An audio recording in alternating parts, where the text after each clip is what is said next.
The contract landed on the table like a death sentence. Alina Russo stared at the forged signature, her own name twisted into collateral for a debt she'd never heard of. Across from her sat Lorenzo Vance, the man whose empire fed on blood and broken promises. He didn't raise his voice. He didn't need to. One word from him, and her entire world would collapse. But when she looked up, her eyes weren't filled with fear. They burned with calculation. If you want to see how a woman turns a death trap into a power move, stay until the end. Hit that like button and comment your city, so I can see how far this story travels. The room smelled like old leather and expensive lies. Alina Russo sat perfectly still in the wingback chair, her spine straight, her hands folded in her lap like she was attending a business meeting instead of her own funeral. Across the mahogany table, 3 men watched her with varying degrees of interest. Her father, Vincent Russo, looked like he'd aged 10 years in the last 10 minutes. His lawyer, a sweating mess named Gerald, kept dabbing his forehead with a handkerchief. And then there was Lorenzo Vance. He was the kind of man who made silence dangerous. Lorenzo didn't fidget, didn't blink, didn't waste energy on unnecessary movement. He simply existed in the space like an apex predator that had already decided whether you were prey. Dark hair swept back from a face that could have been carved from marble, sharp jawline, angular cheekbones, eyes the color of smoke before a fire. He wore a charcoal suit that probably cost more than her entire wardrobe, tailored so precisely it looked like armor. And right now those smoke-gray eyes were fixed on her. "Miss Russo," Lorenzo said, his voice low and smooth, with just enough edge to remind you he could slit your throat with the same tone he'd used to order coffee. "Do you understand what this document represents?" Alina's gaze dropped to the contract spread between them. It was old, or made to look old. Yellowed paper, faded ink, official stamps that seemed legitimate at first glance. Her father's signature sat at the bottom, bold and unmistakable. And right next to it, in a clause that made her stomach turn, was her name. In the event of default, Vincent Russo pledges his eldest daughter, Alina Marie Russo, as surety and bond to the Vance family, to be claimed at their discretion. "I understand what it says," Alina replied, her voice steady. "What I don't understand is how my signature got there when I never signed it." Gerald's head snapped up. "Miss Russo, this is hardly the time for what?" She turned to him, one eyebrow raised. "For honesty? For pointing out that this contract is either a forgery or a setup?" Lorenzo's expression didn't change, but something flickered in his eyes. Interest, maybe? Or amusement? Vincent finally spoke, his voice hoarse. "Alina, please, just let me handle this." "You've been handling it for 3 weeks, Dad." She looked at her father, and her heart cracked a little at how broken he looked. Vincent Russo had built a logistics empire from nothing: warehouses, shipping routes, distribution networks that stretched across 3 states. He was sharp, methodical, impossible to fool. But the man sitting next to her now looked hollow. "And in those 3 weeks, you didn't tell me about any of this." "I was trying to protect you." "By using me as collateral without my knowledge? I didn't—" Vincent's voice broke. "I swear to you, Alina, I didn't know about this clause until they showed up." They meant Lorenzo Vance and the 2 enforcers standing behind him like stone monuments. One was built like a tank, all shoulders and silent menace. The other was leaner, quicker looking, with eyes that tracked every movement in the room. Lorenzo leaned back in his chair, fingers steepled beneath his chin. "Your father borrowed a substantial sum 15 years ago. The terms were clear. Repayment was expected within 10 years. It's now year 15, and the debt remains unpaid." 15 years ago, I was 9 years old, Alina said flatly. "You're telling me my father signed a contract putting his 9-year-old daughter up as collateral?" "The contract speaks for itself." "The contract is fake."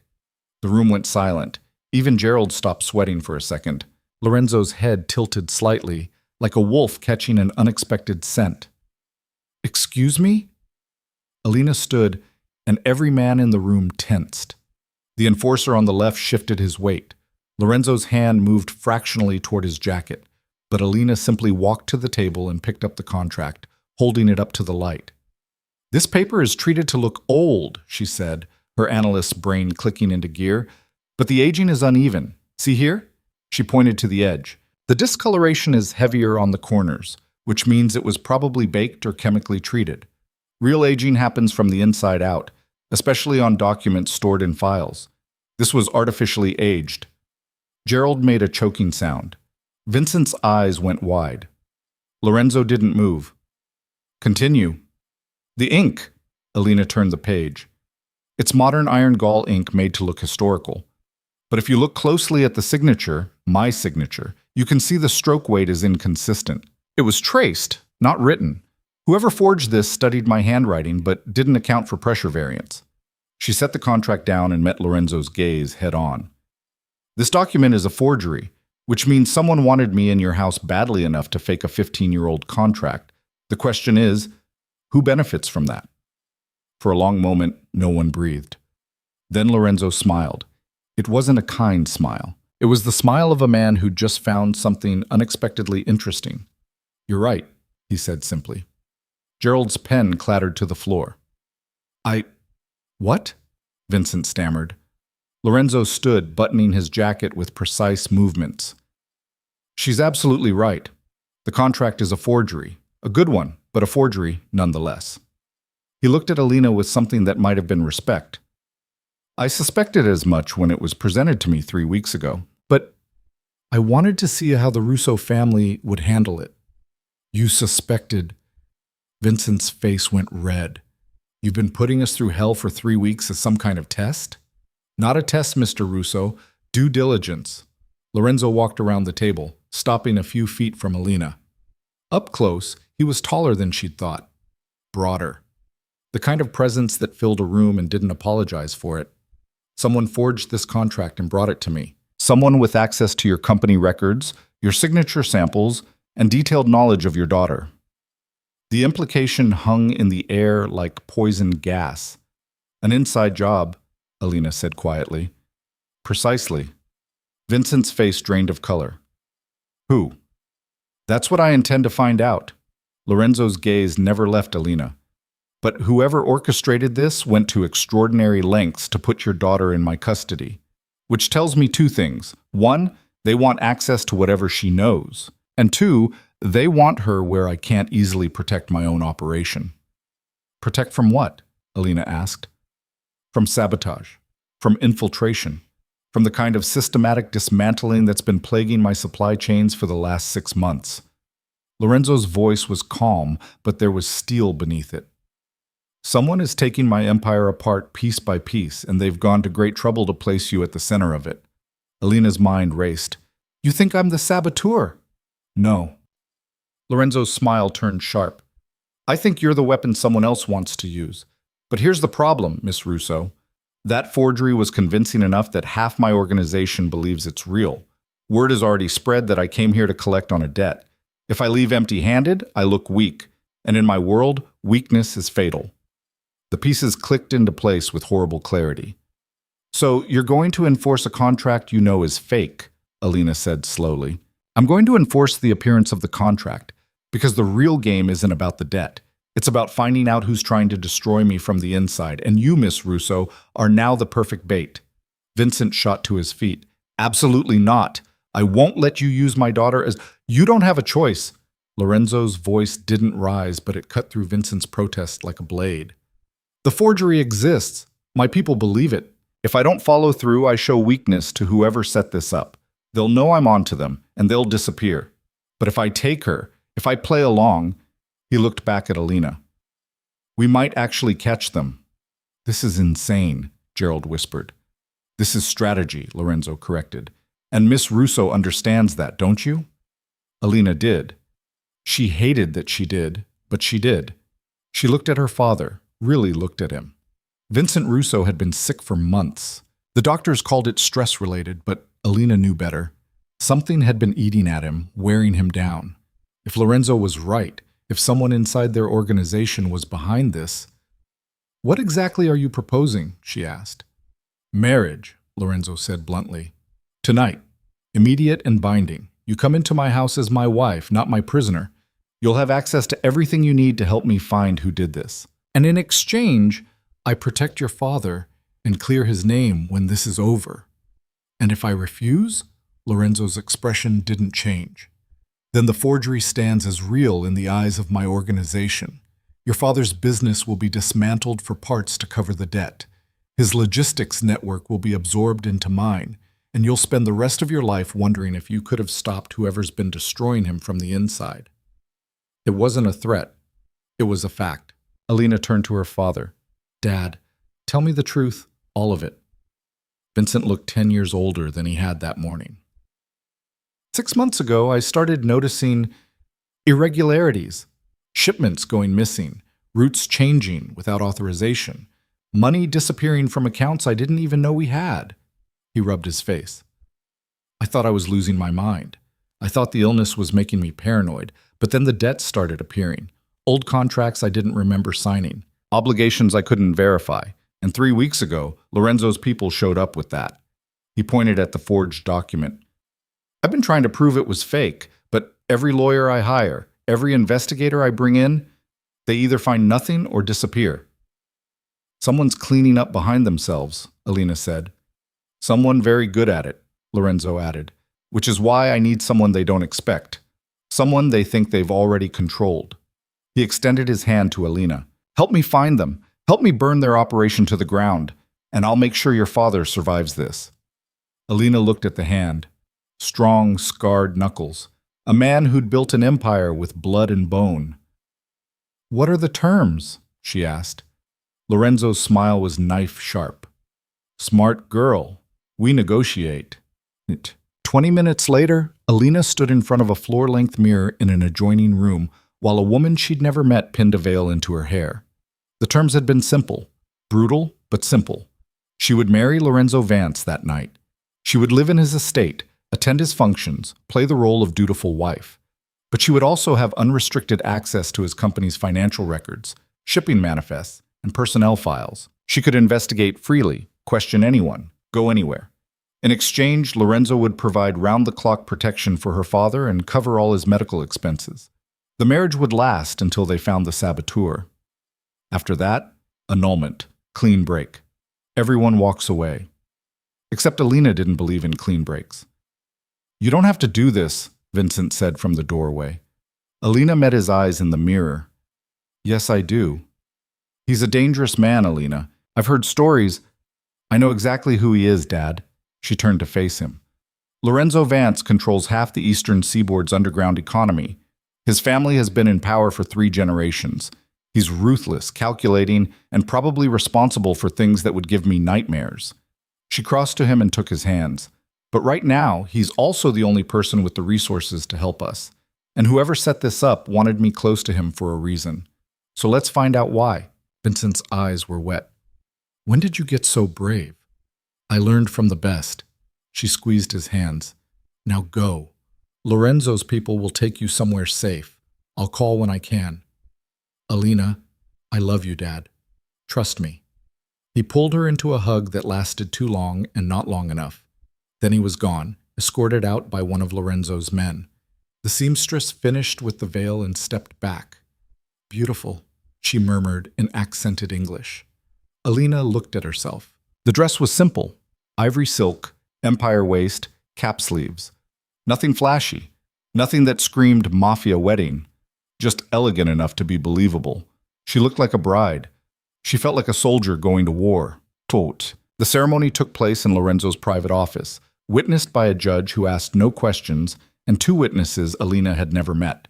No music, no flowers, no pretense that this was anything other than a business transaction. Lorenzo stood at one end of the room in the same charcoal suit, looking like he performed shotgun weddings every Tuesday. The judge droned through the vows. Do you, Lorenzo Michael Vance, take this woman? I do. And do you, Alina Marie Russo, take this man? Alina looked at Lorenzo, really looked at him. There was something in his eyes, not warmth exactly, but acknowledgement. He knew what he was asking of her. He knew the cost. I do, she said. The judge pronounced them married. Lorenzo produced a ring from his pocket, a simple platinum band with a single diamond that caught the light like a warning. He slid it onto her finger with clinical precision. You may kiss the bride, the judge said, already closing his book. Lorenzo's hand cupped her jaw, tilting her face up. His thumb brushed her cheekbone once, a gesture that might have been gentle in another context. Then he kissed her. It was brief, controlled. The kind of kiss designed to seal a contract, not start a romance. When he pulled back, his expression was unreadable. "Welcome to the family, Mrs. Vance," he said quietly. And just like that, Alina Russo ceased to exist. The estate was everything she'd expected and worse. Lorenzo's home sat on 20 acres of manicured grounds, 40 minutes outside the city. The main house was a sprawling Tudor revival with enough rooms to house a small army, which, based on the security personnel Alina counted, it probably did. Cameras everywhere. Guards at every entrance, the kind of place you didn't leave without permission. A prison wrapped in expensive architecture. Lorenzo led her through the main entrance without ceremony. A housekeeper materialized to take Alina's coat. A younger man, late 20s, charming smile, eyes like Lorenzo's but warmer, appeared from a side hallway. "So this is the mystery bride," he said, extending a hand. "Adrian Vance, the better-looking brother." Alina shook his hand, noting the firm grip and easy confidence. "Alina. Oh, I know who you are. Lorenzo's been very secretive about you." Adrian shot his brother a look. "Didn't even invite me to the wedding. I'm hurt." "You were in Miami," Lorenzo said flatly. "I could have flown back." "You were busy." "Never too busy for family." Adrian turned back to Alina, his smile widening. "Welcome to the madhouse. Fair warning, the East Wing is haunted, the cook has a temper, and my brother doesn't actually sleep. He just stands in dark corners thinking ominous thoughts." Despite everything, Alina felt her mouth twitch. "I'll keep that in mind." "Adrian," Lorenzo said, and there was a warning in his voice. Right. I'll leave you two to your wedding night." Adrian winked at Alina. "If you need anything, and I mean anything, I'm just down the hall. Lorenzo's great at intimidation, but I'm much better at conversation." He disappeared up the stairs, leaving a wake of cologne and easy charm. "Your brother seems different from you," Alina observed. "Adrian's the acceptable face of the family," Lorenzo said. "He handles public relations, legitimate business partnerships, anything that requires a smile and a handshake." He started walking, and Alina followed. "I handle everything else." They climbed a grand staircase to the second floor, then down a long hallway lined with portraits of stern-faced men who all shared Lorenzo's jawline. He stopped at a set of double doors. "Your room," Alina blinked. "My room?" "This is a business arrangement, Mrs. Vance, not a real marriage." Lorenzo pushed open the doors, revealing a suite that was bigger than her entire apartment.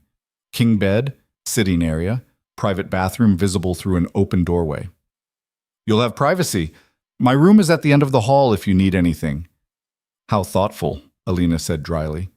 Lorenzo's mouth twitched, almost a smile. "There are clothes in the closet. My assistant took the liberty of guessing your size. If anything doesn't fit, let her know." He checked his watch. "I have a meeting in an hour. Dinner is at 8. Dress code is business casual." "Am I invited to this meeting?" "No." "I thought I had unrestricted access." "You do. But walking into a room full of my captains on your first night would be suicide. They need to accept you exist before they accept you listening."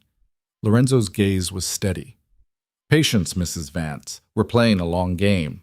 Alina wanted to argue, wanted to demand immediate access to everything. But he was right. She could see the logic. Pushing too hard too fast would raise suspicion. "Fine," she said. "Dinner at 8. Lorenzo nodded and turned to leave. "Lorenzo." He paused, looking back. "Why did you really agree to this?" Alina asked. "You could have investigated the forgery yourself. You didn't need to actually marry me." For a moment, Lorenzo's mask slipped. Something flickered across his face. Calculation, maybe, or recognition. "Because whoever set this up knew exactly what they were doing," he said quietly. "They knew your background. They knew you're not just Vincent Russo's daughter. You're the analyst who rebuilt his entire logistics network 3 years ago. You see patterns other people miss, and they wanted you close to me for a reason." He met her eyes. "So I'm going to find out what that reason is, and then I'm going to destroy everyone involved." He left without waiting for a response. Alina stood in the doorway of her gilded cage and wondered, not for the first time that night, what she'd just walked into. Dinner was a test. Alina knew it the moment she walked into the dining room and saw the table. 20 feet of polished mahogany, set for 10. Lorenzo sat at the head, Adrian to his right. The other seats were filled with men who looked like they'd stepped out of a crime thriller casting call. Hard eyes, expensive suits, the kind of people who made problems disappear. Every single one of them was staring at her. "Gentlemen," Lorenzo said without preamble, "my wife, Alina." The silence was deafening. Alina took the empty seat to Lorenzo's left, moving with deliberate calm. She'd worn a navy sheath dress, simple, elegant, forgettable, the kind of thing that said, "I belong here," without saying, "Look at me." A server appeared, pouring wine. "I didn't know you were seeing anyone," one of the men said. He was older, silver-haired, with a scar running through his left eyebrow. "Quite the surprise." "Marcus," Lorenzo acknowledged. "It was a private matter." "Very private," another man added, younger, slicked-back hair, too much cologne. "No engagement announcement, no party, just married." "Tony," Lorenzo said, and it was a warning. But Tony wasn't done. "I'm just saying, boss, it's unusual. We usually vet family additions. Make sure they're—" His eyes slid to Alina. "Compatible." "Are you questioning my judgment?" Lorenzo's voice could have frozen vodka. "No, of course not. Just concerned." "Your concern is noted." Well, Lorenzo picked up his wine glass. "Now drop it." The table fell silent. Dinner was served. Some kind of braised lamb that probably cost more than Alina's monthly rent. She ate mechanically, aware of every eye tracking her movements, testing her, waiting for her to make a mistake. Halfway through the meal, Marcus spoke again. "So, Alina, what do you do?" "Here we go," she thought. "I'm an analyst," she said evenly. "Logistics and supply chain optimization." "For who?" "My father's company, Russo Distribution." Recognition flickered across several faces. Tony leaned forward. "Russo? Vincent Russo?" "Yes." "Didn't he borrow money from the Vance family years ago?" The trap was beautifully laid. Alina met Tony's eyes. "He did. The debt has been settled." "That's one way to put it," Tony murmured. Adrian jumped in smoothly. "Alina's brilliant, actually. She completely restructured Russo's network, cut costs by 30% while increasing throughput. I've been trying to poach her for months." "And now she's family," Marcus observed. "How convenient." "Very," Lorenzo agreed, his tone suggesting the subject was closed. But Alina was tired of being talked around. "You're wondering if I'm a liability," she said, setting down her fork. Every head turned. "You're thinking, Lorenzo married the daughter of a debtor. That's either a power move or a weakness.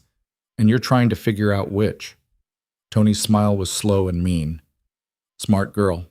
Smart enough to know that you're testing me. That this dinner is performance theater designed to see if I break." Alina leaned back in her chair, channeling every ounce of confidence she didn't quite feel. "So let me save you some time.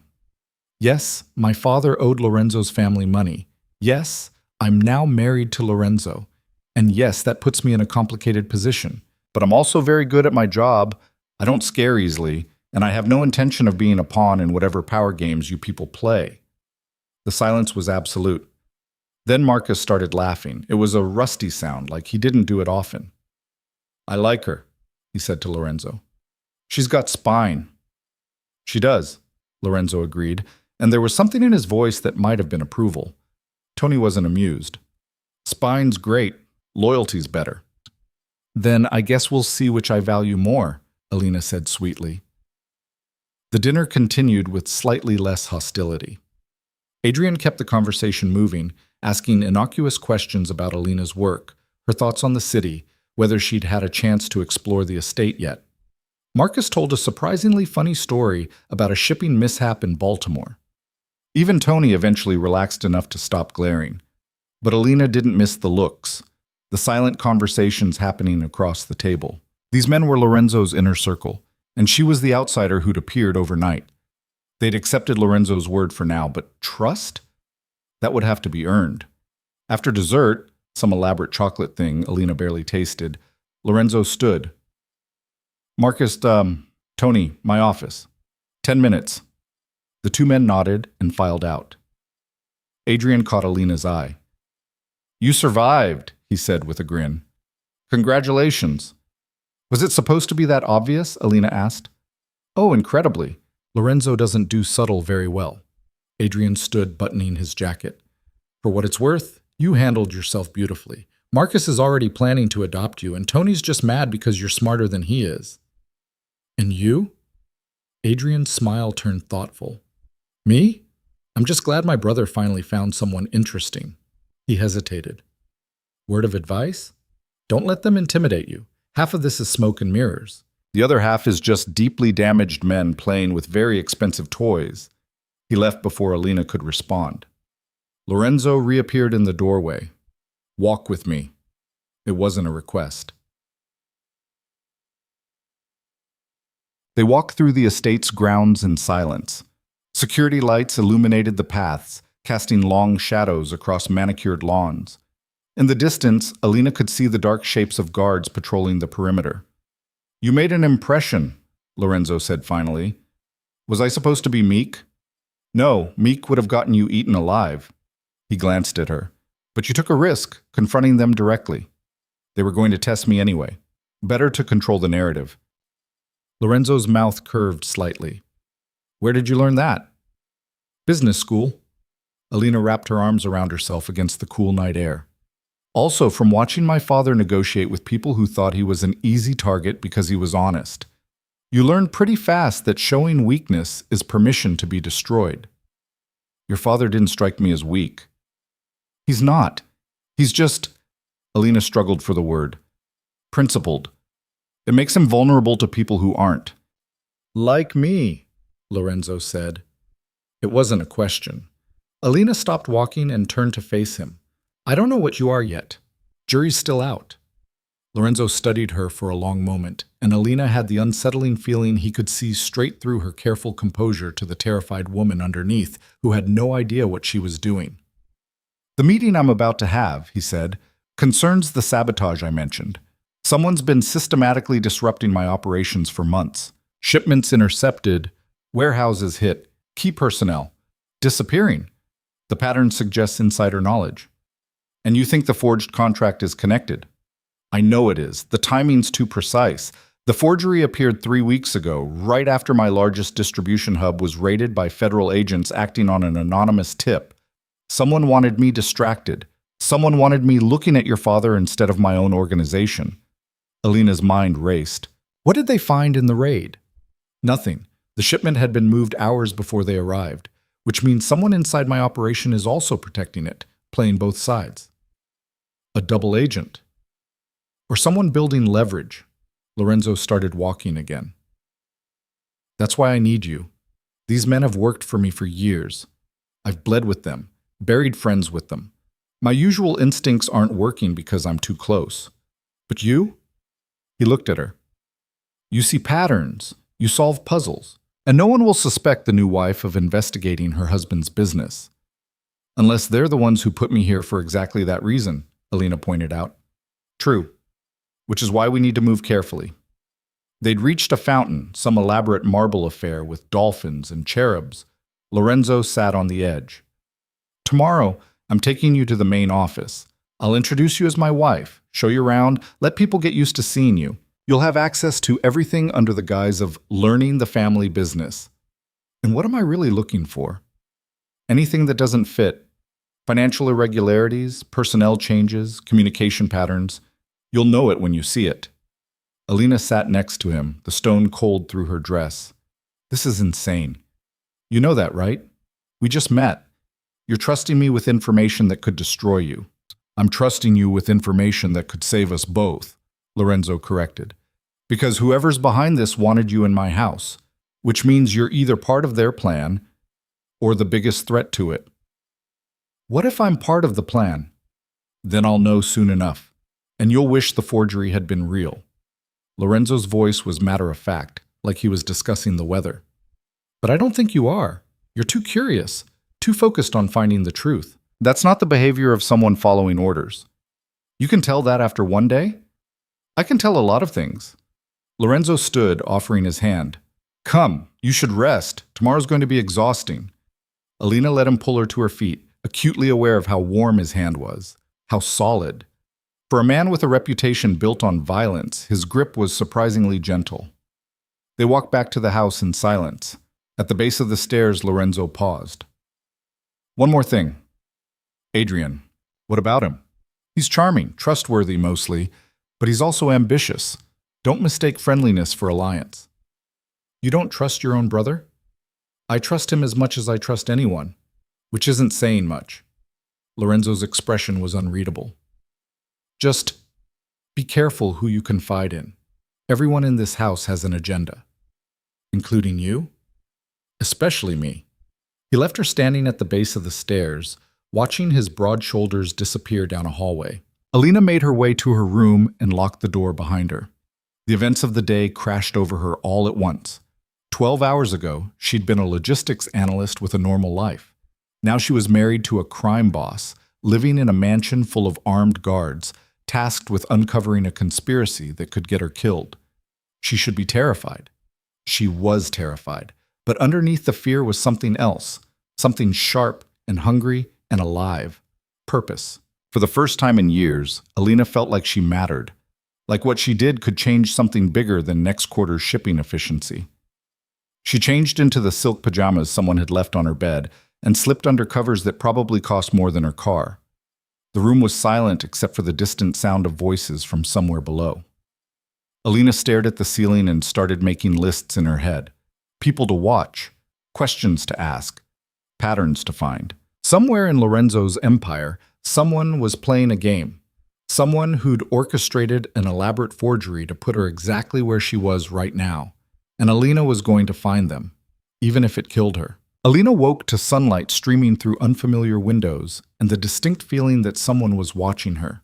She sat up fast, heart hammering, and found Adrian Vance leaning against her doorframe with 2 cups of coffee and an apologetic smile.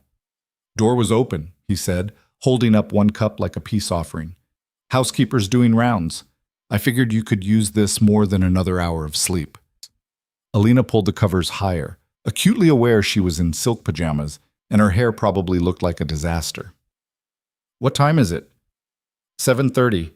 Lorenzo wants you downstairs by 8. Adrian crossed the room and set a cup on her nightstand.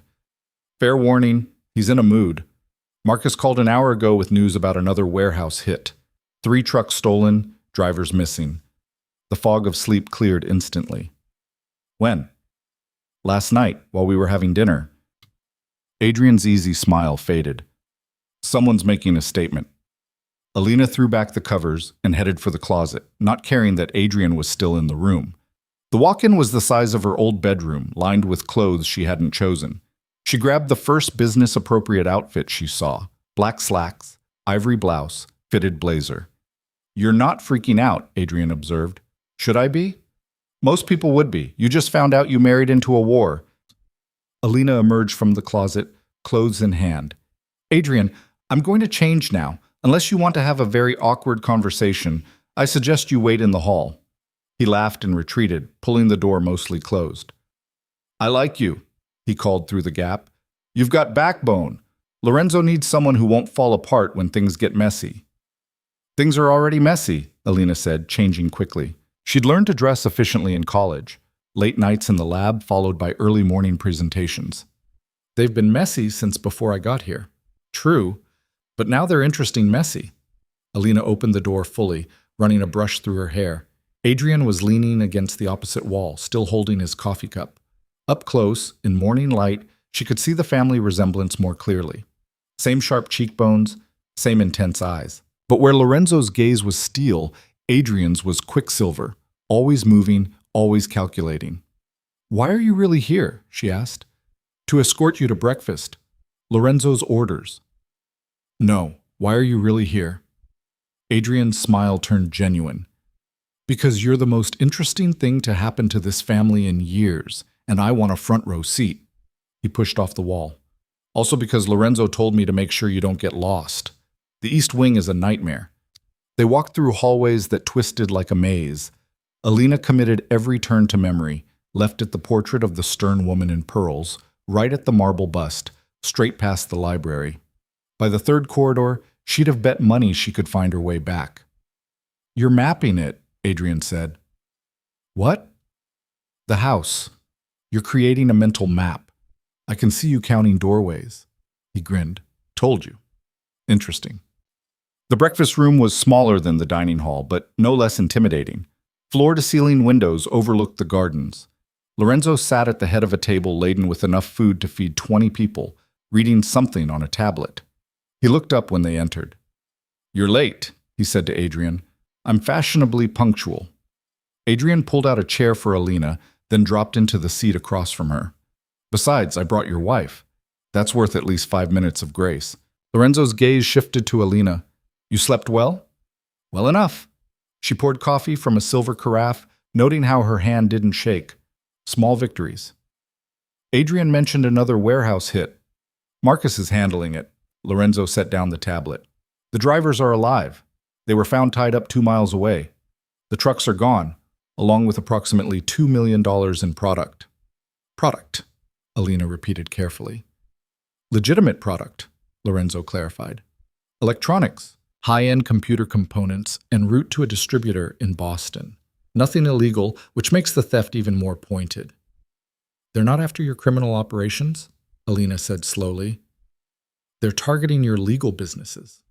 "Exactly." Lorenzo leaned back in his chair. "Which narrows the suspect pool considerably. Most of my enemies don't distinguish between legal and illegal. They'd hit whatever causes maximum damage. But someone who specifically targets the legitimate side—" "Someone who wants to destroy your credibility," Alina finished. "Someone who wants the legal world to stop trusting you. If your legitimate businesses fail, you lose your cover, your reputation, your ability to move freely in both worlds." Adrian whistled low. "She's good." "He is." Lorenzo's expression was unreadable. "Which is why today, you're going to meet the people who run those legitimate businesses, all of them." Alina set down her coffee cup. "I thought we were going to the main office." "We are. But first, we're making stops. 3 locations, 3 different operations. I want you to see how everything connects." Lorenzo stood, buttoning his suit jacket. "And I want my people to see you. Word is spreading about last night's dinner. By noon, everyone in my organization will know I've married Vincent Russo's daughter. We need to control that narrative before someone else does." The limousine was waiting in the circular driveway, black and sleek, and exactly what Alina expected. Lorenzo held the door for her, a gesture that might have been chivalrous if it didn't feel like being loaded into a very expensive cage. The driver was the lean enforcer from yesterday, the one with quick eyes. He nodded once at Alina in the rearview mirror but didn't speak. "First stop is the shipping company," Lorenzo said as they pulled through the gates. "Vance Logistics. It's the backbone of the operation. Everything flows through there. Legitimate cargo, inventory management, route planning. Your father's company actually uses our services." "I know," Alina said. "I vetted you 3 years ago when we were expanding into the Northeast. Vance Logistics had the best rates and reliability metrics. I recommended the partnership." Lorenzo's head turned slightly. "You vetted me." "I vet everyone. It's my job." Alina watched the estate disappear behind them. "You run a tight operation. On-time delivery rates above 95%, minimal damage claims, excellent customer service. From a pure logistics standpoint, you're one of the best in the region." "And from a non-logistics standpoint?" "From a non-logistics standpoint, I knew exactly who owned the company. I'm not naive, Lorenzo. I knew what I was recommending, but the numbers didn't lie, and my father needed reliable routes." She met his gaze. "I'm very good at separating business from morality when I need to be." Something shifted in Lorenzo's expression. "That's a dangerous skill." "So is running a criminal empire behind a logistics company. I guess we both have dangerous skills." The corner of Lorenzo's mouth twitched, almost a smile. The shipping facility was massive, 3 warehouses spanning 6 acres, with loading docks that never seemed to stop moving. Trucks coming and going, forklifts weaving between pallets, workers in high-vis vests shouting instructions over the beep of reversing vehicles. Lorenzo's arrival brought everything to a brief standstill. Heads turned, conversations stopped. Then activity resumed, but Alina could feel the weight of attention tracking their movement. A woman in her 50s emerged from an office, tablet in hand, gray hair pulled into a severe bun. "Mr. Vance, we weren't expecting you today." "Sophia." Lorenzo gestured to Alina. "My wife, Alina. She'll be spending time familiarizing herself with our operations." Sophia's expression didn't change, but her eyes sharpened with assessment. "Mrs. Vance." "Welcome, Mike." She extended a hand, her grip firm and no nonsense. "I manage this facility. If you have questions, I'm your resource." "Thank you." Alina glanced around the warehouse floor. "How many trucks do you run daily?" "Approximately 200 routes, more during peak season, and last night's theft.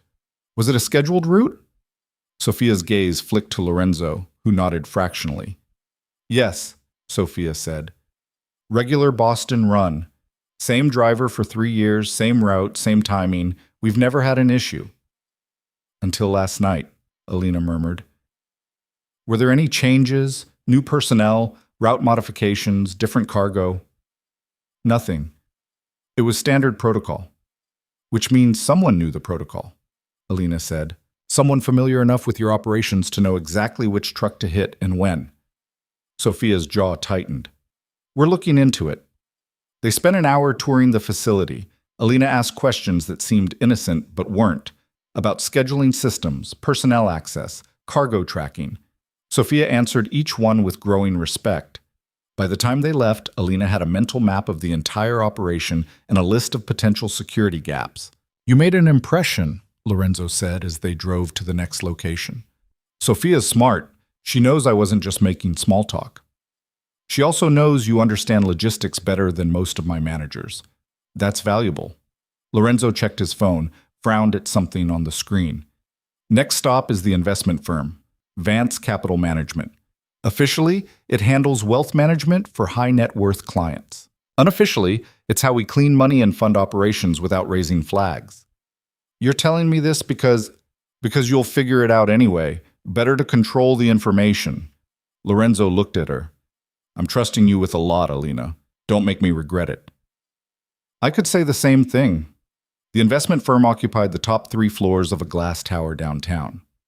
Everything was chrome and marble and the kind of aggressive professionalism that screamed money. The receptionist recognized Lorenzo immediately and ushered them into a corner office where a man who looked like he'd stepped out of a cologne ad rose to greet them. "Lorenzo, this is unexpected." His smile was practiced, perfect. "And you've brought a guest." "My wife, Alina." "Alina, this is Derek Chen. He runs Vance Capital." Derek's handshake was exactly as slimy as Alina expected. "A pleasure." Lorenzo didn't mention he was seeing anyone. "It was a quick courtship," Lorenzo said smoothly. They talked business for 20 minutes. Derek showed them quarterly reports, investment portfolios, client acquisition numbers. Everything looked legitimate. Everything probably was legitimate on the surface. But Alina watched Derek's eyes when Lorenzo asked about certain accounts, saw the micro-expressions that suggested layers beneath layers. "Your background is finance?" Derek asked Alina during a lull. "Logistics and supply chain, but I understand numbers." "She's being modest," Lorenzo said. Alina rebuilt her father's company from near bankruptcy, tripled revenue in 3 years. Derek's interest sharpened. "Impressive. We should talk sometime. I'm always looking for people who understand efficiency." "Maybe," Alina said noncommittally. They left after another 15 minutes of pleasantries. Back in the car, Lorenzo loosened his tie slightly. "Derek's ambitious, smart, completely loyal as long as the money flows. He's also skimming," Alina said. Lorenzo's hand stilled on his tie. "Excuse me?" "He's skimming, not much, maybe 2-3%. But I saw it in the numbers. The quarterly returns don't quite match the portfolio growth when you account for market conditions. Someone's taking a cut before it hits the books." "You got that from a 20-minute meeting?" "I got it from watching his eyes when you asked about the Singapore accounts." He hesitated. Just a fraction of a second, but it was there. Alina shrugged. "Maybe I'm wrong, but if I were you, I'd audit those accounts." Lorenzo was quiet for a long moment. Then he pulled out his phone and typed something quickly. "Marcus will look into it." You believe me? Your father didn't build an empire by being bad at reading people. If he taught you half of what he knows. Lorenzo pocketed his phone. I believe you're worth listening to. The third stop was a restaurant. High-end, the kind of place with a 6-month waiting list and a Michelin star. Lorenzo led her through the front entrance instead of the back, nodding to the maitre d' who looked like he'd swallowed a lemon at the sight of them. We're not on the reservation list, the man said stiffly. We don't need to be, Lorenzo replied, and kept walking. They wound through the dining room, all white tablecloths and crystal, and through a door marked private. The back office was a different world. Men in suits who didn't look like investment bankers. The smell of cigar smoke. A safe in the corner that probably held more than just receipts. An older man looked up from a desk. Lorenzo, twice in 1 week. I'm honored. Carlo, Lorenzo gestured to Alina. My wife. Carlo's expression shifted through surprise, calculation, and finally landed on cautious welcome. Well, this is news. It's going to be everywhere by tonight, Lorenzo said. I wanted you to hear it from me first. Alina Carlo runs the restaurant group. 5 locations, all profitable, all versatile. Versatile, Carlo repeated with a dry smile. That's diplomatic. He stood, offering Alina his hand. Welcome to the family, Mrs. Vance. You have my sympathies. Alina liked him immediately. Thank you, I think. They sat, and Carlo poured bourbon from a crystal decanter without asking if they wanted any. So, the girl from the Russo contract. I heard you exposed the forgery. News travels fast, Alina said. In this business, news travels at the speed of paranoia. Carlo slid a glass toward her. Which means everyone knows Lorenzo married you anyway. People are drawing conclusions. Let them, Lorenzo said. The conclusions don't matter. What matters is finding who forged the contract. Any leads? We're working on it. Lorenzo's tone suggested the subject was closed. How's business? They talked for another hour. Carlo was sharp, funny, and clearly had known Lorenzo for years. He told stories about Lorenzo as a teenager, learning the business, about the old guard, and how things used to run. Alina listened, piecing together the history of the organization through anecdotes and careful omissions. When they finally left, the sun was setting, painting the city in shades of amber and rust. Carlo likes you, Lorenzo said in the car. Carlo's charming. Carlo's dangerous. Don't mistake charm for softness. Lorenzo's phone buzzed. He read the message, and his jaw tightened. Marcus found something. We're going back to the estate. The drive felt longer than it should have. Alina watched the city give way to suburbs, then countryside. Her mind kept circling back to the same question. Who benefited from putting her in Lorenzo's house? Someone who wanted access to his records. Someone who knew she was an analyst. Someone who thought she'd either help them or serve as a distraction. Someone close enough to know everything. Marcus was waiting in Lorenzo's office when they arrived, along with Tony and 2 other men Alina didn't recognize. All of them looked grim. What did you find? Lorenzo asked without preamble. Marcus opened a laptop and turned it around. Derek's accounts. Alina was right. He's been skimming.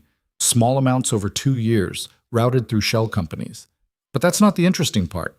He clicked through several screens. Financial records, transaction logs, wire transfers. The interesting part is where the money goes after Derek takes his cut. It doesn't stay in his accounts. It gets moved again through 3 more shells and ends up here.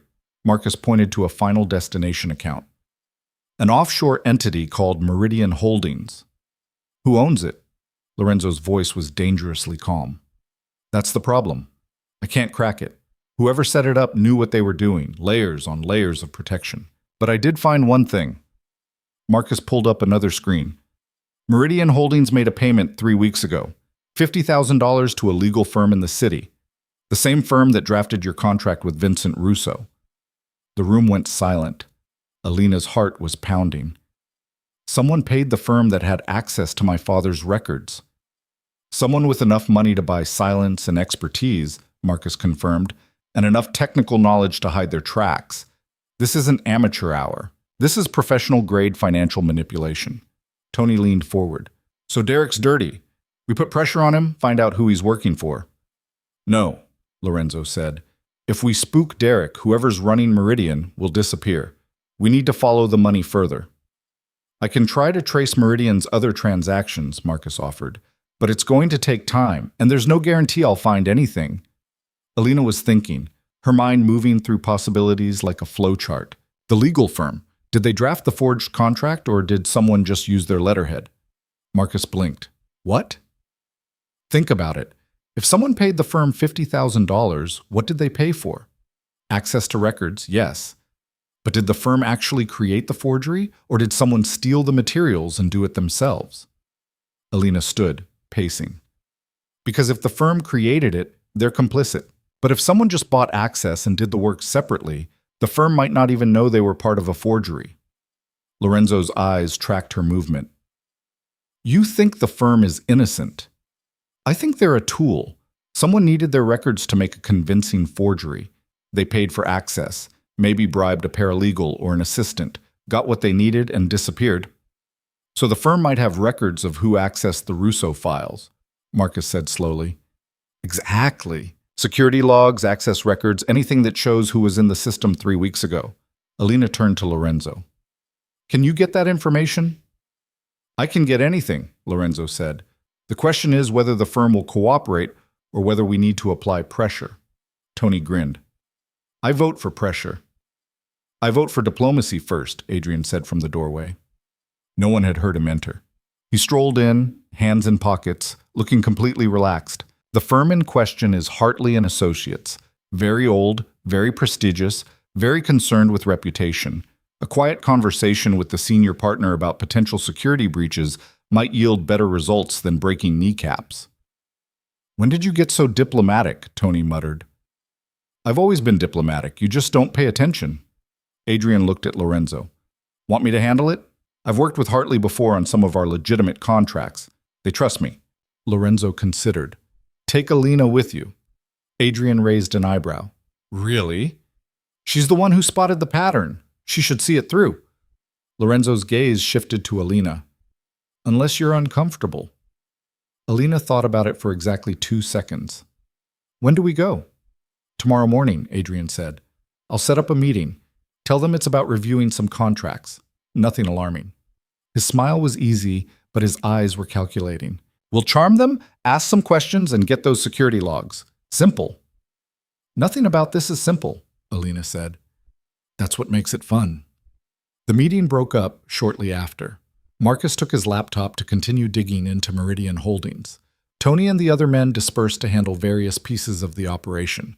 Adrian disappeared with a casual wave, leaving Alina alone with Lorenzo in his office. You should eat something, Lorenzo said, pouring himself a drink from a cabinet. It's been a long day.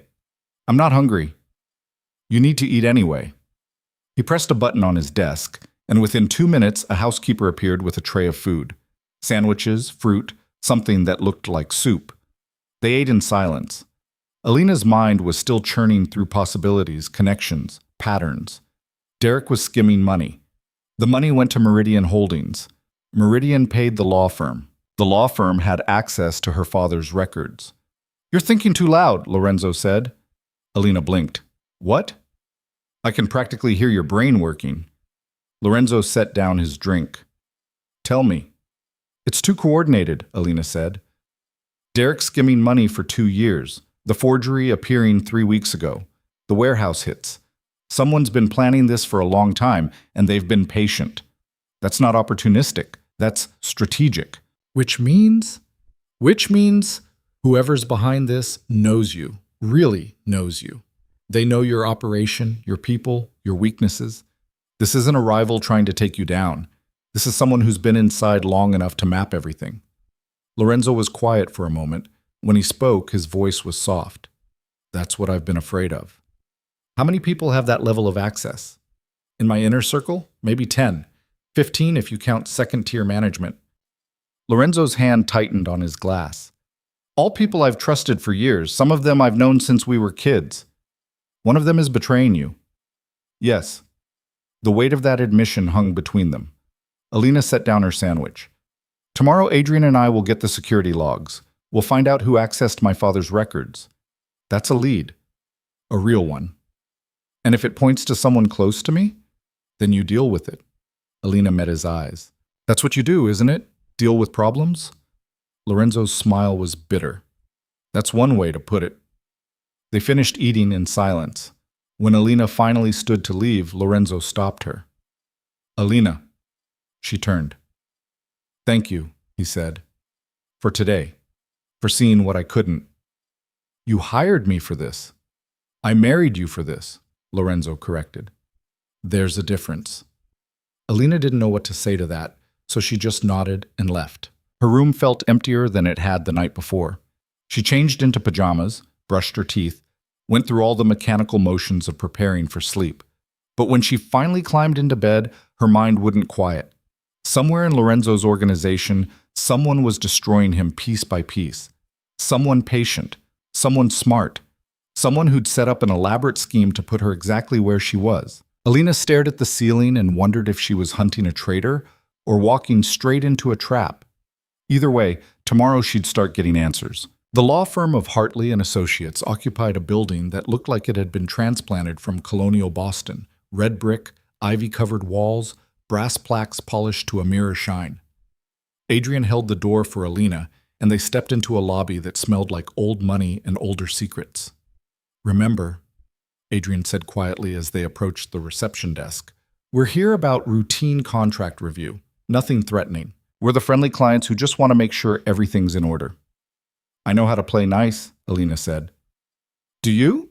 Because last night at dinner you basically told Tony he was an idiot. Tony is an idiot. Adrian's laugh was genuine. Fair point. The receptionist, a woman in her 60s with reading glasses on a chain, looked up with a practiced smile. Good morning. How may I help you? Adrian Vance to see Mr. Hartley. We have a 10 o'clock appointment. Recognition flickered across her face. Of course, Mr. Vance, one moment. She picked up a phone, murmured something, then hung up. Mr. Hartley will be right with you. Please, have a seat. They settled into leather chairs that probably cost more than Alina's monthly rent. Adrian looked completely at ease, scrolling through his phone like they were waiting for coffee instead of trying to uncover a conspiracy. You do this a lot? Alina asked quietly. What, meet with lawyers? All the time. Most of our legitimate business requires contracts, permits, all the boring legal infrastructure that keeps things running. Adrian glanced at her. Why? Nervous? Should I be? Probably. Hartley's sharp. He'll know we're fishing for something. Then we'd better make sure he wants to help us find it. Before Adrian could respond, a door opened and a man emerged who looked exactly like what Alina expected a senior partner to look like. Mid-60s, silver hair, Brooks Brothers suit, wire-rimmed glasses. His handshake was firm but not aggressive, his smile professional but warm. Adrian, good to see you again. His gaze shifted to Alina. And this must be the famous Mrs. Vance. The whole city is talking about Lorenzo's surprise wedding. I'm sure they are, Alina said evenly. Thank you for seeing us on short notice, Mr. Hartley. Please, call me James. Any friend of the Vance family is a priority. He gestured toward the door. Shall we? His office was exactly what she expected. Floor-to-ceiling bookshelves, mahogany furniture, windows overlooking a small courtyard garden. James settled behind his desk and folded his hands, the picture of attentive professionalism. So, he said, Adrian mentioned something about reviewing contracts? Among other things, Adrian said smoothly, we're doing an audit of our legal documentation across all the businesses, making sure everything's up to date, properly filed, no surprises lurking in old agreements. Very prudent. What specifically can I help you with? Alina leaned forward slightly. We're particularly interested in contracts your firm drafted for the Russo family, specifically any agreements involving Vincent Russo and the Vance organization. Something shifted in James's expression. Not quite suspicion, but heightened awareness. The Russo contracts. May I ask why? Because one of them turned out to be forged, Alina said bluntly. The silence that followed was profound. James removed his glasses, cleaned them with a handkerchief, put them back on. The classic stalling technique. That's quite an accusation. It's not an accusation, Adrian said. It's a fact. 3 weeks ago, someone presented Lorenzo with a contract allegedly drafted by your firm, supposedly signed 15 years ago, putting Alina as collateral for her father's debt. The contract was a fake. And you're certain? We had it analyzed, Alina said. The paper was artificially aged. The signatures were traced. The document was designed to look like it came from your firm's archives, but it didn't. James was very still. If that's true, someone used our firm's name and reputation to perpetrate a fraud. That's extremely serious. We know, Adrian said, which is why we need your help. We need to know who had access to the Russo family files approximately 3 weeks ago. Security logs, visitor records, anything that shows who might have pulled those documents. That information is confidential. Someone paid your firm $50,000 3 weeks ago, Alina interrupted. We have the transaction record. The payment came from an offshore account, and we believe it was made in exchange for access to confidential files. We're not accusing your firm of complicity, Mr. Hartley. We think someone bribed a member of your staff. James's face had gone pale. 50,000. Do you want us to go to the police? Adrian's tone was gentle but firm. Because we can. We can make this public, launch an investigation, drag your firm through the mud. Or you can help us find who did this quietly, and we all walk away with our reputations intact. It was a masterful play. Alina watched James calculate the options, saw the moment he realized cooperation was his only viable choice. I'll need to check our records, James said finally. This will take some time. We can wait, Alina said. James stood and left the office, moving with the careful dignity of a man trying not to show how rattled he was. The door clicked shut behind him. Adrian exhaled slowly. Well, that went better than expected. He's terrified, Alina observed. He should be. If this gets out, his firm is finished. 50 years of reputation destroyed because someone on his staff got greedy. Adrian stood and walked to the window, hands in pockets. The question is whether he finds something useful or whether he buries it to protect himself. He'll find it. He's more afraid of Lorenzo than he is of bad publicity. You're learning, Adrian said with a slight smile. They waited 20 minutes. Alina spent the time studying the office, the carefully curated art, the degrees from Harvard and Yale, the photographs of James with various politicians and business leaders. A lifetime of building credibility, all potentially undone by one corrupted employee. When James returned, he was carrying a folder and looked 10 years older. I found something, he said quietly, setting the folder on the desk. 3 weeks ago, one of our junior associates accessed the Russo files. Harold Chen.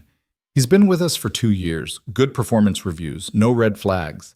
But according to our security logs, he pulled the Russo contracts on a Saturday night when the office was empty. Did he check them back in? Alina asked. No, the files were returned Monday morning, but there's no record of Chen scanning or copying anything, which means he did it off the books, Adrian finished. Photographed the documents, maybe, or made physical copies. James nodded grimly. I checked Chen's employment records. 2 days after accessing the files, he deposited $25,000 into his bank account. The deposit slip listed it as a consulting fee. Half the payment up front, Alina said. The other half probably came later, once the forgery was complete. Where's Chen now? Adrian asked. That's the problem. He didn't show up for work this morning. I called his apartment. No answer. His emergency contact is his mother, and when I called her, she said she hasn't heard from him in days. James looked miserable. I think he's gone. Or been disappeared, Alina said quietly. The thought hung in the air like smoke. Adrian pulled out his phone and sent a quick text, presumably to Lorenzo or Marcus. We need Chen's home address, his known associates, anywhere he might run. Can you provide that?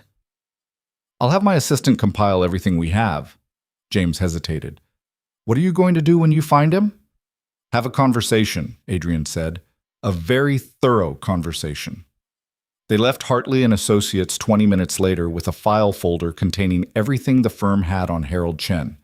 Address, phone numbers, previous employment history, even his college transcripts. James had been remarkably cooperative once he realized the alternative was watching his firm implode.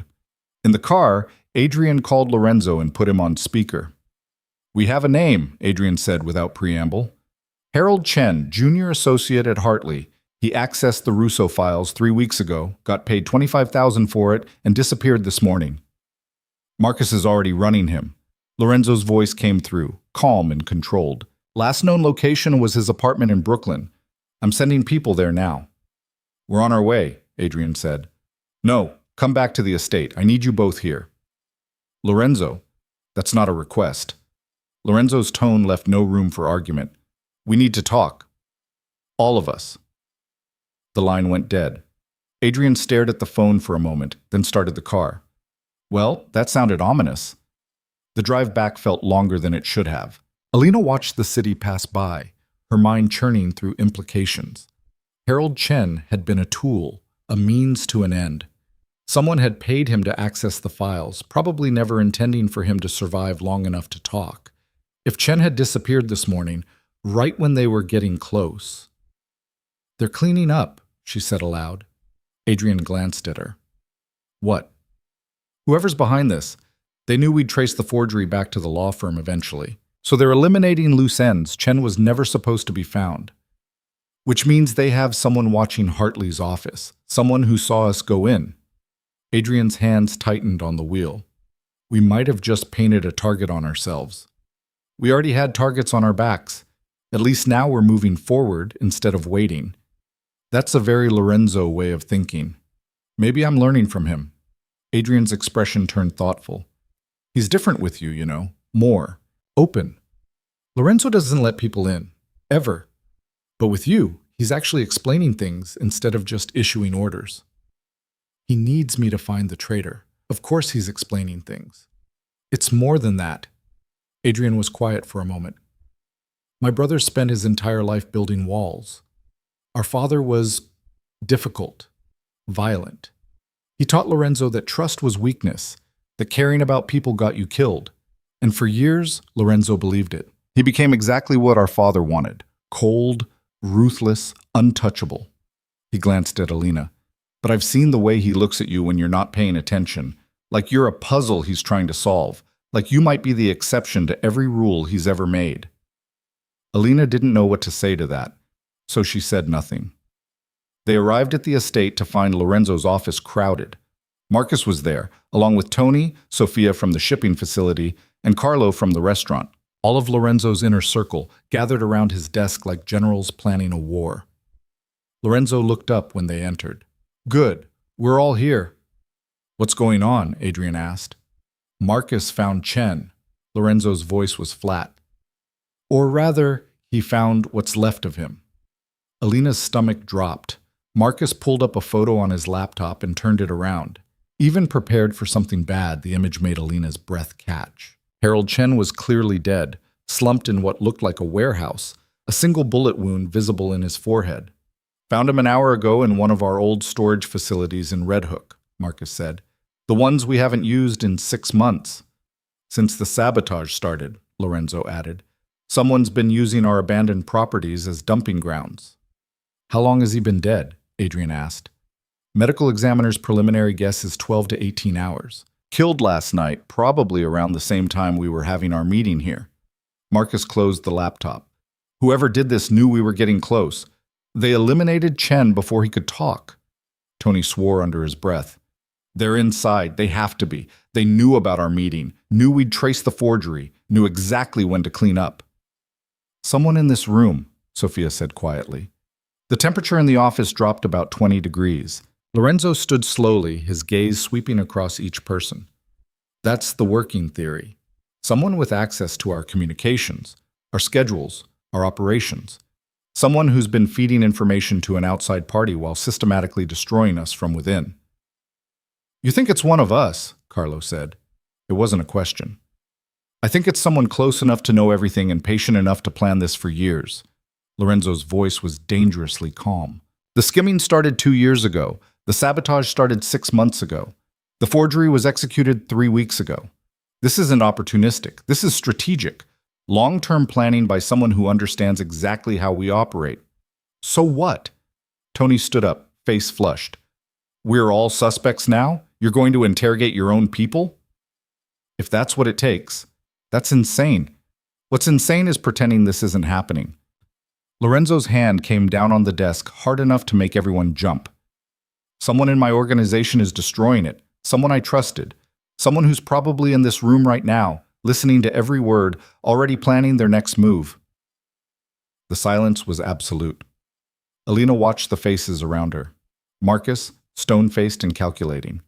Tony, angry and defensive. Sophia, controlled but tense. Carlo, watching everyone else with sharp eyes. And Adrian standing beside her, his usual easy charm replaced by something harder. "There's another possibility," Alina said, and every head turned. "What if it's not someone in this room?" Lorenzo's gaze fixed on her. "Explain. Everyone here is top tier. You trust them with your life. But what about the people who support them? Assistants, deputies, the second layer of management?" Alina moved to the desk, her mind racing. "Think about it. To pull this off, you'd need access to financial records, shipping schedules, personnel files. But you wouldn't need direct access. You'd just need to work for someone who has it." Marcus leaned forward. "You think it's someone's assistant. I think it's someone smart enough to stay in the background. Someone who can access information without raising flags because they're supposed to have access." Alina looked around the room. Derek has assistants. Sophia has warehouse managers. Carlo has shift supervisors. Any of them could be feeding information up the chain without their bosses knowing. "That's dozens of people," Tony said, "which is why we narrow it down." Alina turned to Marcus. "The offshore account, Meridian Holdings. Can you trace any connections to second-tier personnel? Family members with unusual financial activity? Lifestyle changes that don't match salary?" Marcus was already typing. "I can run background checks on everyone who reports directly to this group. Financial records, phone logs, travel history. If someone's living beyond their means or has offshore connections, I'll find it." "Do it," Lorenzo said. "Everyone in this room provides a list of their direct reports by end of day. Full names, positions, how long they've been with the organization. Marcus runs them all." "That's going to take days," Sophia protested. "Then we work fast." Lorenzo's gaze swept the room. "Until we find who's behind this, no one is above suspicion. That includes all of you. If you have a problem with that, the door's behind you." No one moved. "Good. Marcus, start with Derek's people. We know he's been compromised. Sophia, I want security footage from every warehouse for the last 6 months. Carlo, audit your staff. Anyone with access to the books? I want to know about them. Tony, pull communication logs. Who's been talking to who, when, and how often?" Orders issued, the group dispersed. Within minutes, only Lorenzo, Alina, and Adrian remained.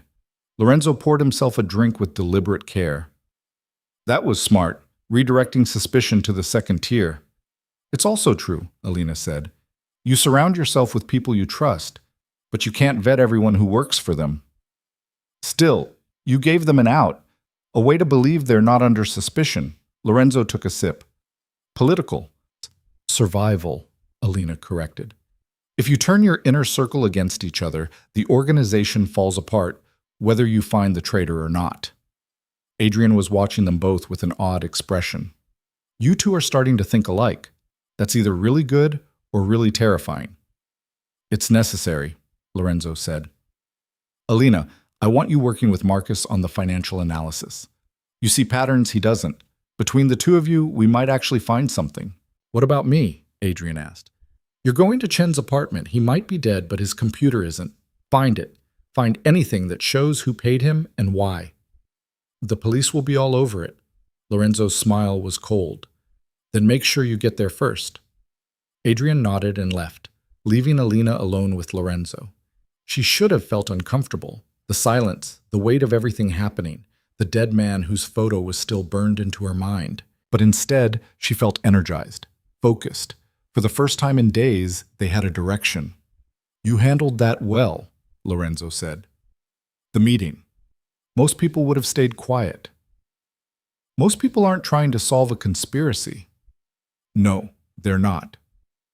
Lorenzo studied her over the rim of his glass. "You're not what I expected, Alina Russo." "What did you expect?" "Someone more fragile. Vincent's daughter thrust into my world, probably terrified and trying to survive." He set down his glass. "Instead, I got someone who dissects my organization like a case study and isn't afraid to challenge my captains." "Would you prefer fragile?" "I prefer effective. And you're very effective." Lorenzo moved closer, and Alina was reminded of how much physical space he commanded.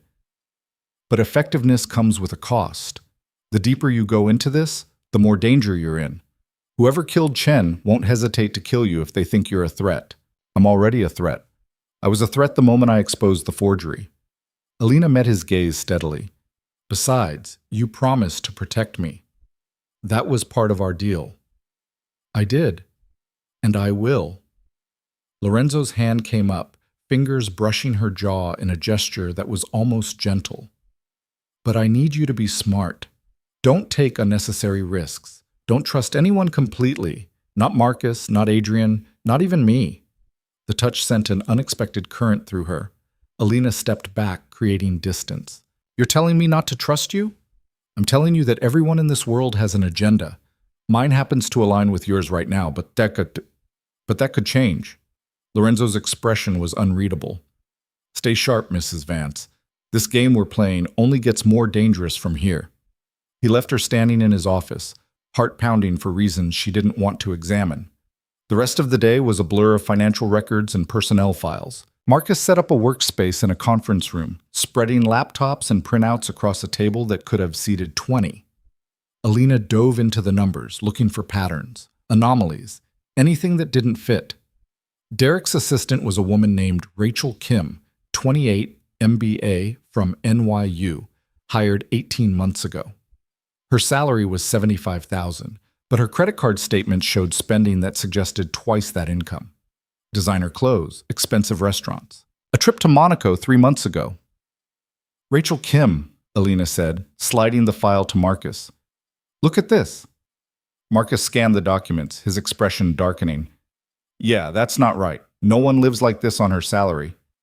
Can you trace her other accounts? Already on it, Marcus typed rapidly. She's got 3 bank accounts, 2 domestic, 1 in the Caymans. The Cayman account received deposits totaling $200,000 over the last year. From where? Rooting through. Oh, wait. Marcus's fingers stilled. The deposits traced back to Meridian Holdings. There it was. The connection. Rachel's the leak, Alina said. She's been feeding information to whoever runs Meridian. That's how they knew about the routes, the shipments, everything. Derek's assistant has access to all his files, all his communications. Marcus was already pulling up more data. She could have been skimming with him or separately. Either way, she's dirty. Where is she now? Marcus checked. According to her calendar, she's at the investment office, regular workday. Alina stood. We need to grab her before she runs. Lorenzo will want to handle this himself. Then call him, but we can't wait. If she figures out we're on to her, she'll disappear like Chen. Marcus made the call. Lorenzo answered on the first ring, listened to the brief explanation, and said 3 words. Bring her in. 20 minutes later, Alina was in a car with 2 of Lorenzo's enforcers, heading back into the city. Marcus had stayed behind to keep digging, but he'd given them everything they needed. Rachel's schedule, her usual routes, even her car's license plate. They found her in the parking garage beneath the investment firm's building, walking to her car with her phone pressed to her ear. She looked exactly like her photo, petite, professional, completely unassuming. The enforcers moved fast. One blocked her path. The other took her phone, cutting off whatever conversation she'd been having. Rachel's eyes went wide with fear. Mrs. Vance would like to talk to you, the first enforcer said calmly. Alina stepped out of the car. Hello, Rachel. We need to discuss your finances. Rachel's face drained of color. I don't know what you're talking about. The $200,000 in your Cayman account says otherwise. The deposits from Meridian Holdings, the information you've been selling. Alina kept her voice level, professional. We can do this here, or we can do this somewhere more private. Your choice. Rachel looked at the enforcers, then at Alina, calculating her options. She had none, and they both knew it. Fine, she whispered, but I want a lawyer.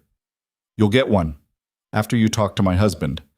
They brought Rachel to the estate and put her in a small study on the first floor. Not Lorenzo's office, somewhere more intimate, more intimidating. Alina waited in the hallway while Lorenzo went in alone. Through the door she could hear voices. Rachel's, high and frightened. Lorenzo's, calm and inexorable. Adrian appeared beside her. You found her. Marcus found her. I just helped collect her. Alina glanced at him. Did you get to Chen's apartment? Before the police, thank God. Found his laptop, some burner phones, bank records. Adrian held up a plastic bag with electronics. Marcus is going to love me. What's on them? Don't know yet. Encrypted. But we've got people who can crack it. Adrian looked at the closed door. How long has Lorenzo been in there? 10 minutes.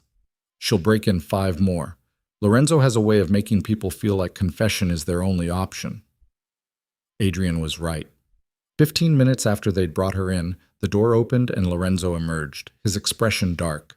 She's been working for them for 18 months, he said without preamble.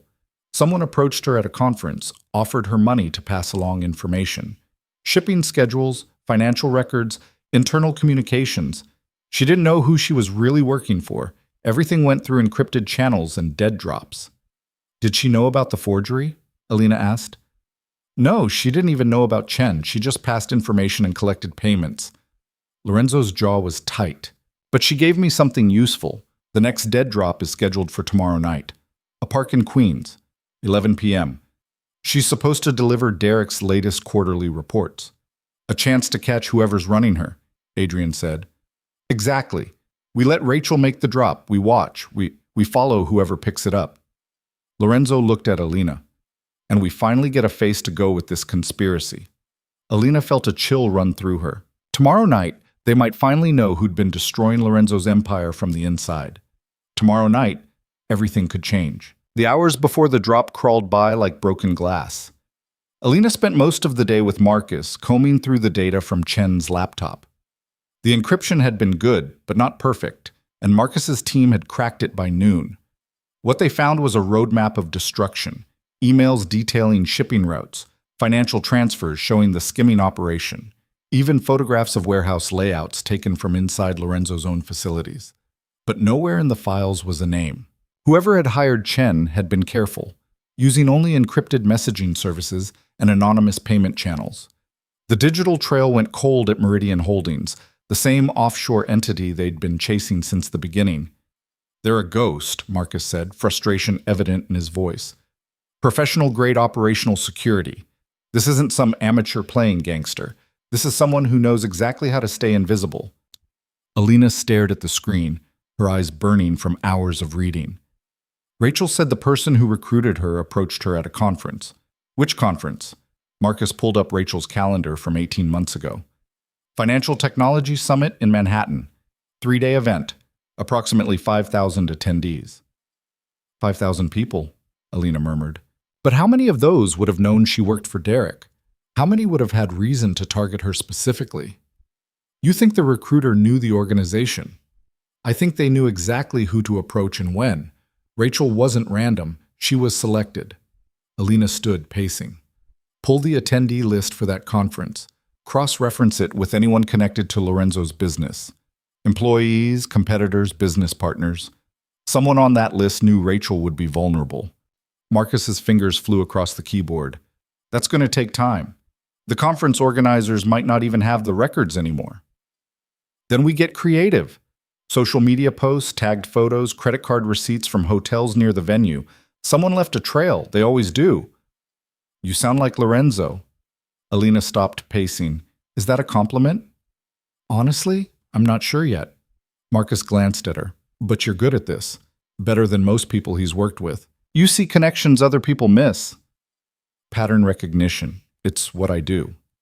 It's more than that. You think like them. Like the people we're hunting. You understand how they plan, how they cover their tracks. Marcus's expression was unreadable. Makes me wonder what you could do if you decided to go the other direction. You think I'm capable of this? Of destroying an organization from the inside? I think you're capable of a lot of things. Whether you choose to use those skills for or against us, he shrugged. Time will tell. It should have felt like an accusation. Instead, it felt like acknowledgement. Alina returned to the data, but Marcus's words lingered like smoke. She was good at this, frighteningly good. And somewhere in the back of her mind, a small voice whispered that maybe she'd found something she was meant to do, something more than optimizing shipping routes and cutting costs. By evening, the estate had transformed into a command center. Lorenzo's office was filled with maps of queens, surveillance equipment, and enough weapons to stage a small coup. Tony was briefing a team of 6 enforcers on positions and protocols. Sofia had somehow procured night vision gear. Even Carlo had shown up, offering to coordinate communications from a mobile command post. And Adrian stood in the corner, loading a gun with practiced efficiency. Alina watched him, surprised. "I didn't know you carried." Adrian looked up, his usual smile absent. "I don't, usually. That's Lorenzo's department. But tonight feels different. Tonight feels like everything's about to break open." He checked the magazine, slid it home with a decisive click. "I'd rather have it and not need it than the alternative." Lorenzo entered, already dressed in black tactical gear that made him look even more dangerous than usual. His gaze swept the room, cataloging everything, before landing on Alina. "You're staying here," he said. "Not a question." "No." "Alina, you need me there. I'm the only one who's actually seen all the data, who understands the full pattern. If something goes wrong, if the person who shows up isn't who we expect, I'll recognize it faster than anyone else." "She's right," Marcus said from his laptop. "Alina's the best analyst we have. If this goes sideways, she'll spot it first." Lorenzo's expression was thunderous. "This isn't a data analysis exercise. This is a tactical operation. People could get hurt." "People are already getting hurt. Chen's dead. My father's sick. Your empire is falling apart." Alina moved closer, meeting Lorenzo's gaze without flinching. "I'm not staying behind while you risk everything. We're partners in this, remember? That was the deal." The room had gone silent. Everyone was watching them, this battle of wills between the crime boss and his unexpected wife. Finally, Lorenzo exhaled sharply. "Fine, but you stay in the vehicle with Marcus. You don't move unless I say so. And if shooting starts, you hit the floor. Understood?" "Understood." "I mean it, Alina. You do exactly what I tell you, when I tell you, or I will have someone physically carry you back to this estate." "I said I understood." Lorenzo held her gaze for another moment, then turned to the team. "Let's move." The park in Queens was one of those forgotten urban spaces. Overgrown paths, broken streetlights, benches covered in graffiti. At 11 p.m., it was deserted except for the occasional distant sound of traffic. Rachel had been clear about the location, a bench near the east entrance, beneath a dying oak tree. Third plank from the left had a hollow underneath where she left the documents. They'd arrived an hour early to set positions. Tony and 2 enforcers had taken up spots with clear sightlines to the bench. Adrian was in the shadows near the entrance, watching the approach. Sofia coordinated from a van 2 blocks away. And Alina sat with Marcus in an SUV 50 yards from the drop point, night vision binoculars in hand, heart hammering against her ribs. Lorenzo was somewhere in the dark. Alina couldn't see him, but she could feel his presence like a pressure change before a storm. "Rachel's approaching," Marcus said quietly, watching a screen that showed feeds from multiple hidden cameras. Alina raised the binoculars. Rachel walked down the path like a woman heading to her execution, shoulders hunched, movements jerky with fear. She carried a manila envelope, Derek's quarterly reports, just like she'd promised. At the bench, she hesitated, looking around with obvious terror. "She's going to bolt," Alina murmured. "No, she knows what happens if she runs." Marcus's voice was matter-of-fact. Lorenzo made that very clear. Rachel knelt by the bench, reached under the 3rd plank, and deposited the envelope. Then she straightened and walked away quickly, not looking back. "Drop made," Tony's voice crackled through the radio. "Target has left the area." Now came the waiting. Minutes crawled by. Alina's hands were sweating on the binoculars. Every shadow looked like movement, every sound like footsteps. Beside her, Marcus was utterly still, his attention fixed on the screens. At 11:43, someone appeared. They came from the west, moving with confident purpose. Even through the night vision distortion, Alina could see it was a man. Tall, athletic build, wearing dark clothes and a baseball cap pulled low. He walked directly to the bench, no hesitation, like he'd done this 100 times. "We have contact," Marcus said into the radio. "Single male, approaching the drop point now." The man reached under the bench, retrieved the envelope, and started to turn away. "All units, converge," Lorenzo's voice came through, calm and absolute. Take him alive. Everything happened at once. Tony and his team emerged from the shadows like wolves. Adrian blocked the exit path. The man saw them coming and ran, sprinting toward the tree line with impressive speed. One of the enforcers gave chase, closing the distance with brutal efficiency. They tackled him 15 feet from the trees. The man fought like a professional. Quick, economical movements designed for maximum damage. He got one enforcer in the throat with an elbow, spun away from another's grab, nearly made it back to his feet before Tony caught him with a punch that echoed across the park. Then Lorenzo was there, and the fight ended. He didn't say anything, didn't need to. He simply pressed a gun to the man's temple, and the struggling stopped instantly. Who sent you? Lorenzo's voice was conversational, like he was asking about the weather. The man spat blood. Go to hell. Eventually, but you first. Lorenzo cocked the gun. Last chance. Who's running Meridian Holdings? The man laughed, a wet, broken sound. You're so close and you still don't see it. Pathetic. Alina's breath caught. That voice, she knew that voice. She was out of the SUV before Marcus could stop her, running toward the group, binoculars forgotten. Lorenzo looked up sharply as she approached, his expression furious. I told you to stay. Let me see his face, Alina demanded. Lorenzo hesitated, then nodded to Tony, who yanked off the baseball cap. The man's face was bloodied but recognizable. Mid-30s, sharp features, eyes that held more calculation than fear. And Alina knew him. Daniel Carter, she said, her voice hollow. My father's former head of security. The revelation hung in the air like a detonation. Daniel smiled through broken teeth. Hello, Alina. Been a while. Lorenzo looked between them. You know him. He worked for my father for 5 years.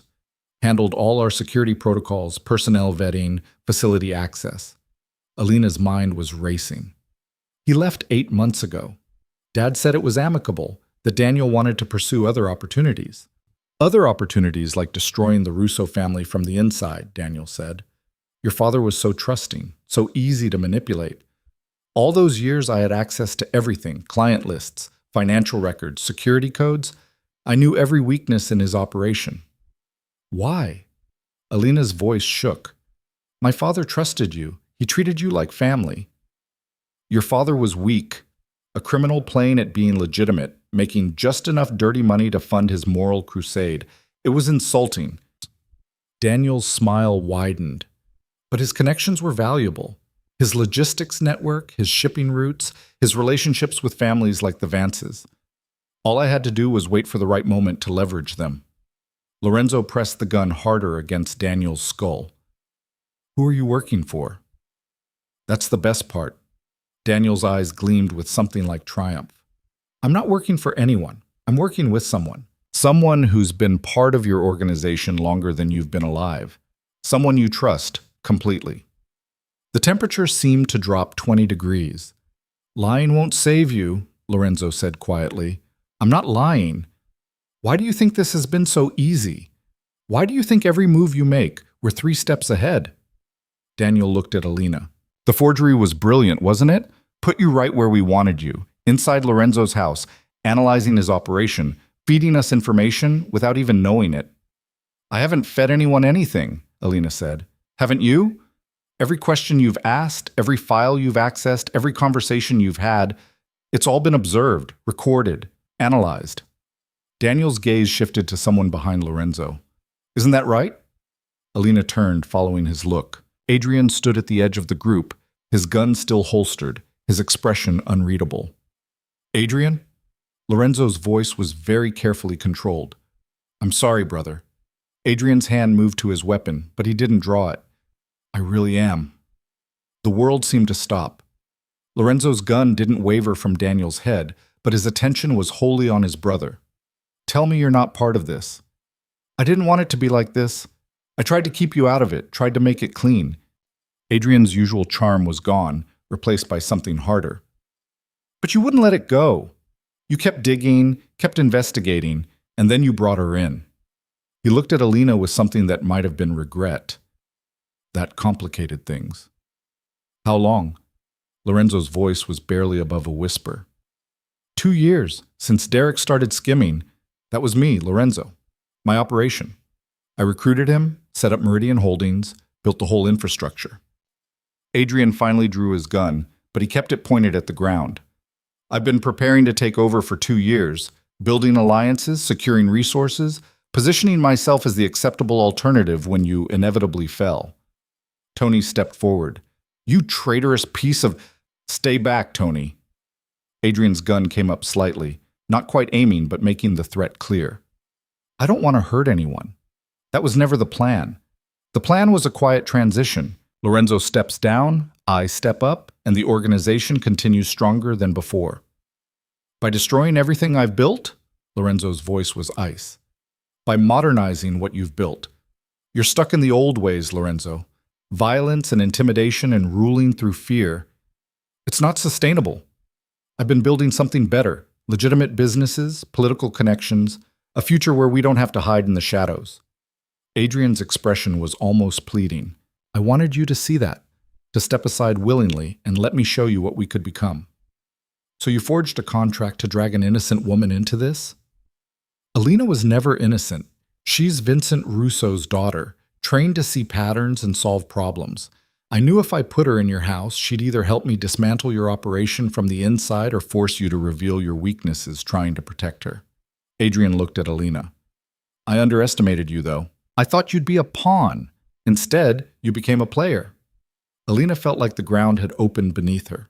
All those conversations with Adrian, his easy charm, his helpful advice, his warnings about trusting Lorenzo, it had all been manipulation. The warehouse hits, Lorenzo said, his voice deadly calm. The stolen shipments, Chen's murder, that was all you? Chen was Daniel's call. I would have preferred to keep him alive, but he was too exposed. Adrian shrugged. The rest, yes. Carefully orchestrated to weaken your position, make your captains question your leadership, create openings for me to demonstrate I could handle things better. And now? Lorenzo asked. What's your play now, Adrian? You've been exposed. Your conspiracy is falling apart. What exactly do you think happens next? Adrian's smile was sad. Now I offer you a choice, brother. Walk away. Step down as head of the family, and I'll let you live. You can keep the estate, a comfortable income, even some advisory role if you want. But the organization becomes mine. And if I refuse, then this gets messy. I have support, Lorenzo, more than you know.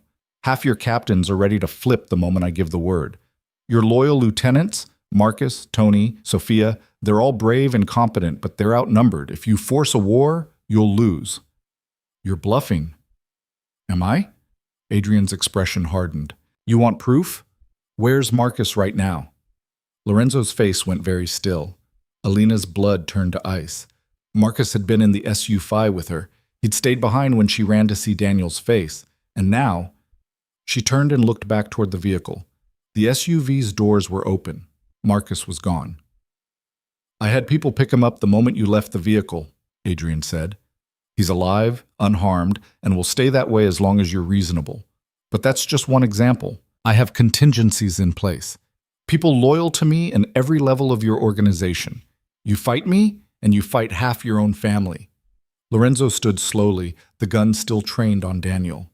When he spoke, his voice was very quiet and more terrifying for it. You kidnapped Marcus. I secured a valuable asset to demonstrate that I'm serious. No one's been hurt, Lorenzo. No one has to be hurt. This can end peacefully.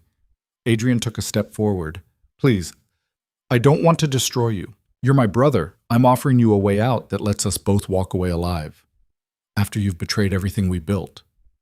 After I've saved everything you were too stubborn to evolve. Adrian's voice rose slightly. Our father's way is dead, Lorenzo.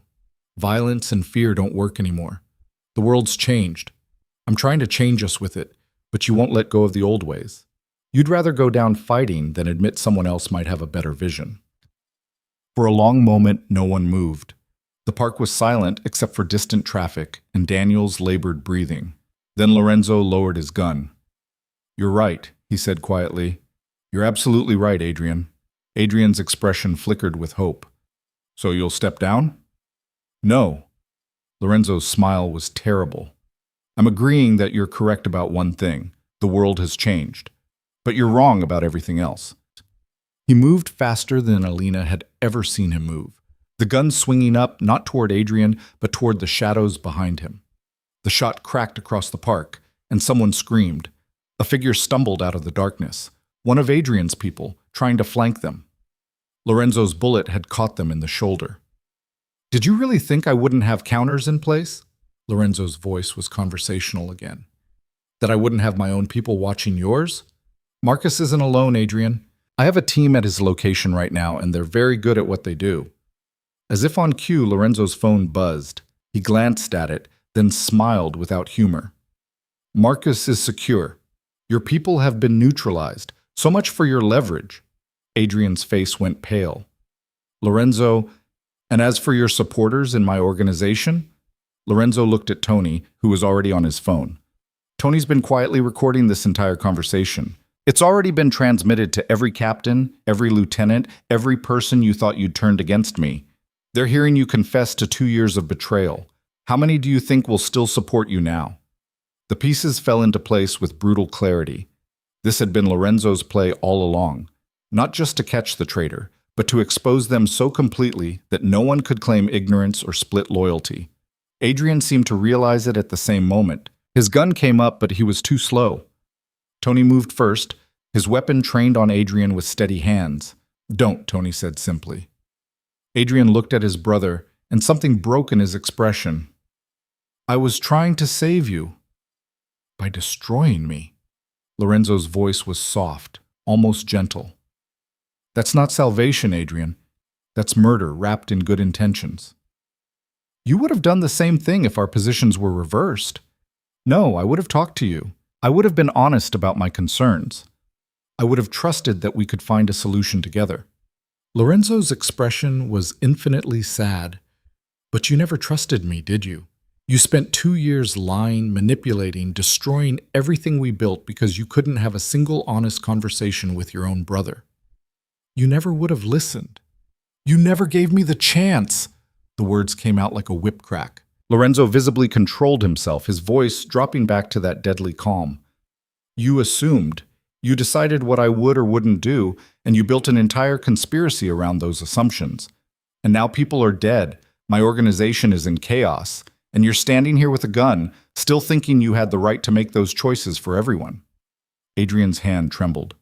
What now? Now you put down the weapon. Now you tell me everything. Every person you recruited, every operation you've compromised, every secret you've sold.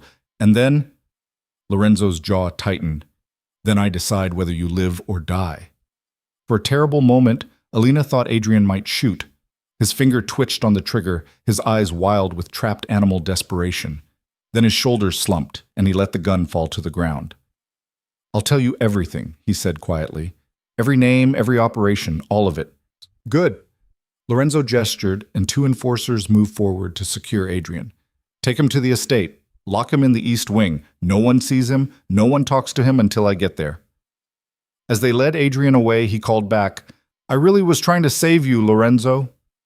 Lorenzo didn't respond. Daniel, still on the ground with a gun to his head, laughed weakly. Family loyalty. Beautiful thing, isn't it? Shut up. Lorenzo looked at Tony. Take him to the facility. Marcus will want to have a very long conversation with him about exactly what he's been doing for the last 2 years. With pleasure, boss. They hauled Daniel to his feet and dragged him toward a waiting van. Alina watched them go, her mind still reeling from everything that had just happened. When they were alone, Lorenzo finally holstered his weapon. He looked exhausted, years older than he had an hour ago. I'm sorry, Alina said quietly. For what? For Adrian. I know he's your brother. He was my brother. Now he's just another traitor. Lorenzo's voice was flat, emotionless. I should have seen it. All the signs were there. His push for legitimization, his friendliness with you, his convenient absences during the warehouse hits. I should have known. He's family. You trusted him. That's not weakness. In my world, it is. Lorenzo looked at her, and for the first time she saw real vulnerability in his eyes. I told you to trust no one. I should have followed my own advice. Alina moved closer, close enough to feel the heat radiating off him despite the cool night air. You also said everyone has an agenda. Adrian's was wrong, but at least it's over now. Is it? Lorenzo's smile was bitter. He said he had support at every level. Even if half of them turn after hearing the recording, that's still dozens of people I can't trust. My organization is infected, Alina. It's going to take months to cut out all the rot. Then we cut it out. Together. We. Lorenzo's hand came up, cupping her face with unexpected gentleness. When did this become we? When you married me. When you trusted me with your empire. When you let me be part of this instead of keeping me locked away like a porcelain doll. Alina leaned into the touch without thinking. We're partners, remember? That's what you said. I said a lot of things. Most of them were tactics. Were they? Lorenzo was quiet for a long moment, his thumb brushing her cheekbone. I don't know anymore. The admission hung between them, fragile and dangerous. Then Lorenzo's phone rang, shattering the moment. He answered it, listened briefly, and his expression hardened. I'll be right there. What is it? Alina asked. Marcus interrogated 2 of Adrian's lieutenants. They gave up names. Lorenzo was already moving toward the vehicles. We have work to do. The purge began that night and continued for 3 days. Every person Adrian had compromised was identified, interrogated, and dealt with. Some were merely fired. Others faced harsher consequences. Derek was gone within hours, his assets seized, his reputation destroyed. Rachel disappeared entirely, though Alina suspected she'd been given a choice between exile and something worse. The organization bled personnel, but what remained was loyal, tested, stronger. Alina worked alongside Marcus and Lorenzo through all of it, analyzing confessions, cross-referencing claims, building a complete picture of Adrian's conspiracy. It was massive. 2 years of careful recruitment, bribery, and manipulation. Adrian had been thorough, methodical, and almost successful. Almost. On the 4th day, Lorenzo called a meeting of all remaining captains.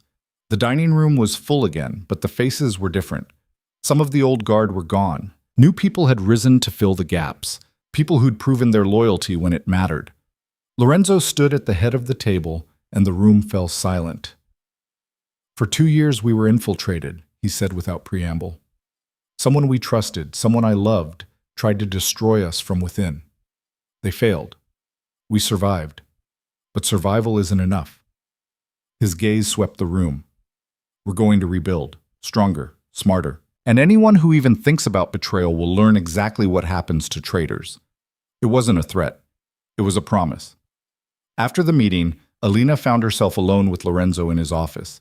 He poured 2 glasses of bourbon and handed her one without asking if she wanted it. What happens to Adrian? She asked. Lorenzo was quiet for a long moment. He's my brother. That still means something, even after everything. So you'll let him live. I'll let him exist. Exile. Stripped of everything, money, power, connections. He'll disappear into whatever life people like us have when we lose everything. Lorenzo stared into his glass. It's more mercy than he deserves. It's more mercy than most people would give. I'm not most people. Lorenzo looked at her. The contract, the forged one that started all this. It's done its job. Adrian's exposed, the conspiracy's dismantled, your father's name is cleared. You're free to leave. Alina had known this moment was coming. The marriage had been transactional from the start. She'd completed her end of the bargain. She could walk away, return to her old life, pretend none of this had ever happened. She should want that. What if I don't want to leave? She heard herself say. Lorenzo went very still. What? What if I want to stay? Not because of the contract, not because I have to, but because... Alina struggled to find words for the truth that had been growing inside her for days. Because this feels right. Working with you, solving problems, being part of something bigger than shipping routes and quarterly reports. Alina, this isn't your world. Maybe it is now. She set down her glass and moved closer. You said I was good at this, that I saw things other people missed. You were right, and I don't want to go back to being invisible in my father's company, optimizing someone else's vision. I want this. The challenge, the purpose, the partnership. The danger, Lorenzo added, the violence, the moral compromises. Yes, all of it. Alina met his eyes. I'm not naive, Lorenzo. I know what I'm choosing, but I'm choosing it anyway. I'm choosing you. Something shifted in Lorenzo's expression, the careful control cracking to reveal something raw underneath. This is real, he said. Not a question. This is real. Lorenzo crossed the distance between them in 2 strides, his hands framing her face, his eyes searching hers for any hint of doubt. He must not have found any, because when he kissed her, it wasn't like their wedding, clinical and transactional. This was heat and hunger, and something that felt dangerously like hope. Alina kissed him back with everything she had, all the fear and adrenaline and desperate need for something solid in a world that had turned upside down. When they finally broke apart, both breathing hard, Lorenzo's forehead rested against hers. If you stay, he said quietly, there's no going back. This life doesn't let you walk away twice. Then I won't walk away at all. Your father will understand or he won't, but this is my choice to make. Lorenzo pulled back enough to look at her properly. Then make it official, not as collateral, not as part of a deal. Choose this. Choose me. Choose us. Alina smiled, feeling something fierce and bright unfold in her chest. I already did. Outside, dawn was breaking over the estate, painting everything in shades of gold and promise. Somewhere in the East Wing, Adrian waited for his exile. Somewhere in the city, the remnants of his conspiracy were being systematically erased. And somewhere in the future, there would be new threats, new challenges, new battles to fight. But right now, in this moment, Alina felt something she hadn't felt in years. She felt like she was exactly where she belonged. The morning after her declaration, Alina woke to find Lorenzo already gone from the bed they'd shared for the first time as something more than contractual partners. A note sat on his pillow in sharp, precise handwriting. Council meeting at 9. Your presence is required. Wear armor. She smiled despite herself. In Lorenzo's world, armor meant the Navy Armani suit hanging in her closet and the confidence to walk into a room full of dangerous men without flinching. By 8:45, she was ready. The council chamber was in the estate's west wing, a room Alina had never entered before. Dark wood paneling, a table that could seat 20, and an atmosphere thick enough to cut with a knife. Every captain who'd survived Adrian's purge was there. Marcus, Tony, Sophia, Carlo, and half a dozen others whose loyalty had been tested and proven. They all stood when Lorenzo entered with Alina at his side. Sit, Lorenzo said, and they did. He remained standing, Alina beside him, a united front. 3 days ago, we cut out a cancer that had been growing in this organization for 2 years. Adrian Vance, my brother, betrayed us.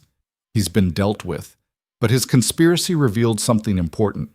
We've been operating on old assumptions, old vulnerabilities. That ends today. Lorenzo gestured to Alina.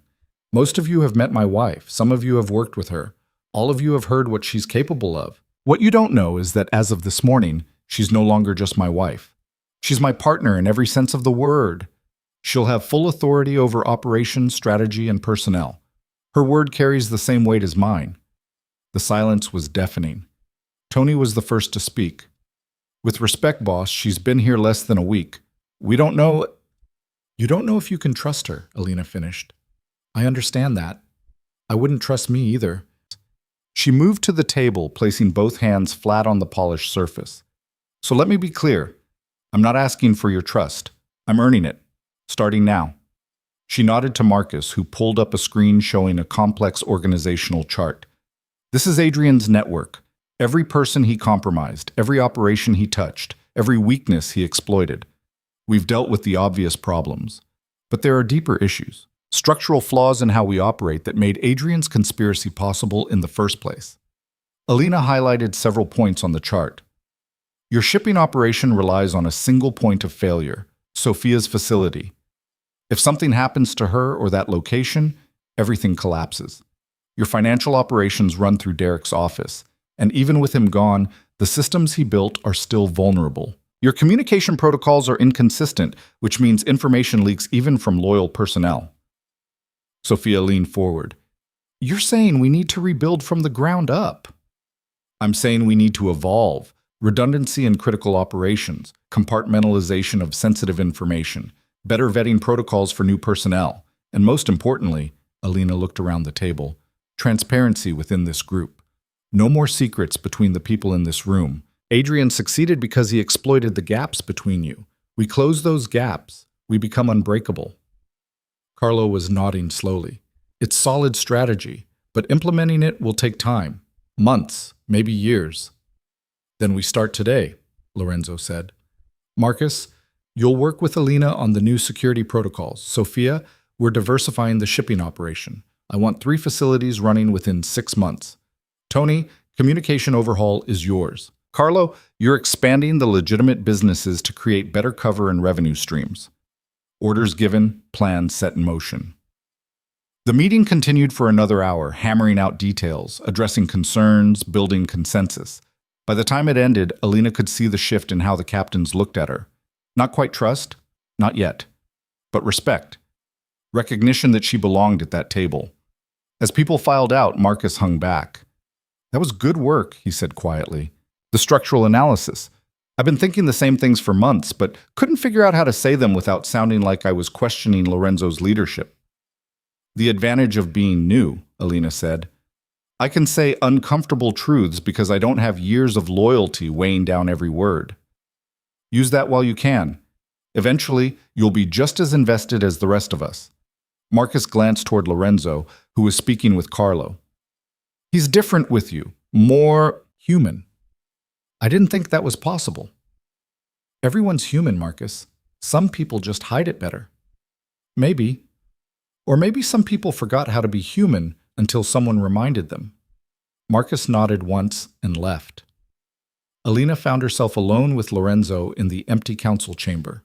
He was staring at the organizational chart still displayed on the screen, his expression unreadable. You didn't tell me you were going to announce me as your partner, Alina said. Would you have objected? No, but a heads up would have been nice. Lorenzo's mouth twitched. I'm not used to consulting people before making decisions. Get used to it. You said we're partners. That means we talk before making major plays.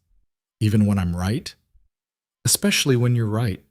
Your instincts are good, Lorenzo, but you have blind spots. Everyone does. That's what partners are for, covering each other's vulnerabilities. Lorenzo turned to face her fully. My father would have laughed at that. He believed showing vulnerability was suicide. Your father built an empire on fear. You're building one on loyalty. There's a difference. Is there? Fear kept people in line. Loyalty failed me with Adrian. Adrian's loyalty was never real. He resented you from the start. Alina moved closer. But the people who stayed when they could have run? Marcus, Tony, Sophia, Carlo? That's real loyalty. They chose you even when choosing you was dangerous. You can't buy that with fear. Lorenzo was quiet for a long moment, processing. Then, my father is the reason Adrian turned out the way he did. The constant comparison, the favoritism, the message that only one of us could be strong. I tried to be different with him, tried to be a brother instead of a rival, but the damage was already done. You can't save people from themselves, Lorenzo. Adrian made his choices, you made yours, and now we deal with the consequences. Consequences. Lorenzo's laugh was bitter. Exile seemed like mercy at the time. Now I'm not so sure. Maybe I should have. Don't! Alina cut him off. Don't second-guess yourself. You chose to let him live because despite everything, he's still your brother. That's not weakness. That's humanity. Hold on to that. Lorenzo's hand found hers, fingers lacing together. And if that humanity gets us killed, then at least we die as people, not monsters. The words hung between them, heavy with meaning. Then Lorenzo's phone buzzed, shattering the moment. He checked it, and his expression hardened. It's time. Adrian's leaving. They watched from Lorenzo's office window as a black sedan pulled up to the estate's front entrance. 2 enforcers emerged, followed by Adrian. He looked smaller somehow, stripped of his expensive clothes and easy charm. They'd given him simple jeans and a jacket, the clothes of someone ordinary, someone forgettable. Adrian looked up at the window where Lorenzo stood, and even from a distance, Alina could see the regret in his expression. He raised one hand, not a wave exactly, more like acknowledgement, an ending. Lorenzo didn't respond. He simply watched as his brother got into the sedan and disappeared down the long driveway. "Where will he go?" Alina asked quietly. "Somewhere far away. Somewhere he can start over with nothing." Lorenzo's voice was emotionless. "He has enough money for a year, maybe two if he's careful. After that, he's on his own. No family, no connections, no power, just survival." "That's cruel. That's mercy." Lorenzo turned away from the window. "In this world, betrayal usually ends in blood. I gave him life. What he does with it is up to him." Alina wanted to say something comforting, something that would ease the pain she could see beneath Lorenzo's controlled exterior. But some wounds didn't heal with words. Some losses had to be carried. Instead, she took his hand and held it, a silent promise that he wasn't carrying this alone. The next weeks passed in a blur of reconstruction. Alina threw herself into the work of rebuilding the organization's infrastructure, spending 14-hour days analyzing systems, interviewing personnel, designing new protocols. She discovered she had a talent for seeing not just what was, but what could be, turning Lorenzo's empire from a collection of loosely connected operations into a genuine, efficient machine. Sophia's shipping operation expanded to 3 facilities within a month. Tony implemented encrypted communication systems that would take a government agency months to crack. Carlo opened 2 new restaurants that served as perfect fronts for laundering money and hosting sensitive meetings. And Marcus built a security apparatus so thorough that even a conspiracy as sophisticated as Adrian's would struggle to penetrate it. Through it all, Lorenzo was there, not micromanaging, but supporting, trusting Alina's judgment even when it contradicted his instincts, learning to share power instead of hoarding it. Their partnership evolved from strategic to something deeper. Nights in Lorenzo's office became strategy sessions that turned into conversations about childhood, about dreams, about the people they might have been in different circumstances. The marriage that had started as a business transaction transformed into something neither of them had names for yet, something built on respect and shared purpose, and the kind of trust that only came from surviving fire together. 6 weeks after Adrian's exile, Vincent Russo was finally well enough to leave the medical facility where Lorenzo's people had been caring for him. Alina went to collect him, nervous in a way she hadn't been since the night of the forged contract. Her father looked better than he had in months, color in his face, strength in his movements. But when he saw her, his expression was complicated. "Alina." He pulled her into a hug that lasted long enough to say everything words couldn't. "I've been so worried." "I'm fine, Dad. Better than fine." Vincent pulled back, studying her face.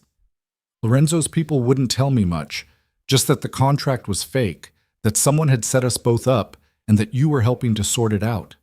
His voice dropped. "They also said you married him." "I did." "Because of the contract?" "At first, yes. But things changed." Alina took her father's hand.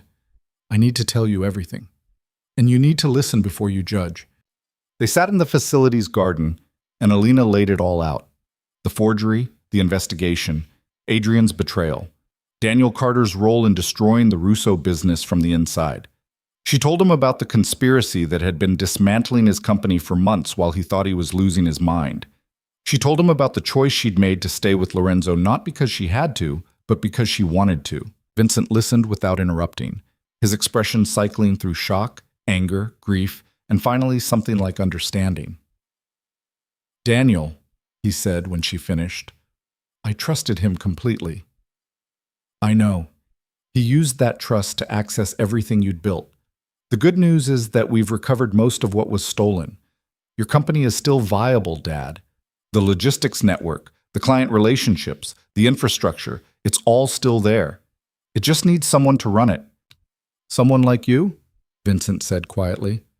"No, someone like you. This is your company, Dad. Your legacy. I can help rebuild it, restructure it, make it stronger, but it's yours." Vincent was quiet for a long moment, looking at his daughter like he was seeing her for the first time. "When did you grow up?" "When I had to," Alina smiled. "When the world demanded it." "And Lorenzo? What does he get out of this arrangement?" "A partner. Someone who sees the world the way he does, but isn't afraid to challenge him. Someone who can help him build something better than what his father left him." Alina met her father's gaze steadily. I love him, Dad. I didn't plan to. It wasn't part of the deal, but I do. Vincent's expression softened. Does he love you? I think so. He hasn't said it yet. Lorenzo's not good with words like that. But the way he looks at me, the way he trusts me with everything he's built, I think that's his version of love. And you're happy? Truly? Happier than I've been in years. I'm using everything you taught me, Dad. Every lesson about patterns and systems and seeing what other people miss. But I'm using it to build something that matters. Something bigger than quarterly reports and shipping efficiency. Vincent pulled her into another hug. Then I'm proud of you. And I approve. Even if the man you married is the most dangerous person I've ever met. He's not as dangerous as people think. He's just been alone for too long. They spent another hour talking through the details of restoring the Russo company. Lorenzo had already prepared a comprehensive plan, returning all stolen assets, clearing Vincent's name with business partners, even providing capital to cover the losses Daniel had caused. It was more than generous. It was a peace offering from a man who understood the value of family, even if his own had betrayed him. When Alina returned to the estate that evening, she found Lorenzo in the garden, standing by the fountain where they'd walked that first night. He looked up when she approached, and something in his expression made her heart catch. My father approves, she said. Of us. Of everything. I'm glad. Lorenzo's voice was carefully neutral. He also said you're the most dangerous person he's ever met. He's not wrong. Alina moved closer, close enough to feel the warmth of him in the cool evening air. You're also the most honorable person I've ever met. You gave my father back everything Daniel stole. You didn't have to do that. Yes, I did. Because it matters to you. And what matters to you? Lorenzo's hand came up, cupping her face with that gentle touch that still surprised her. What matters to you matters to me. Lorenzo, let me say this.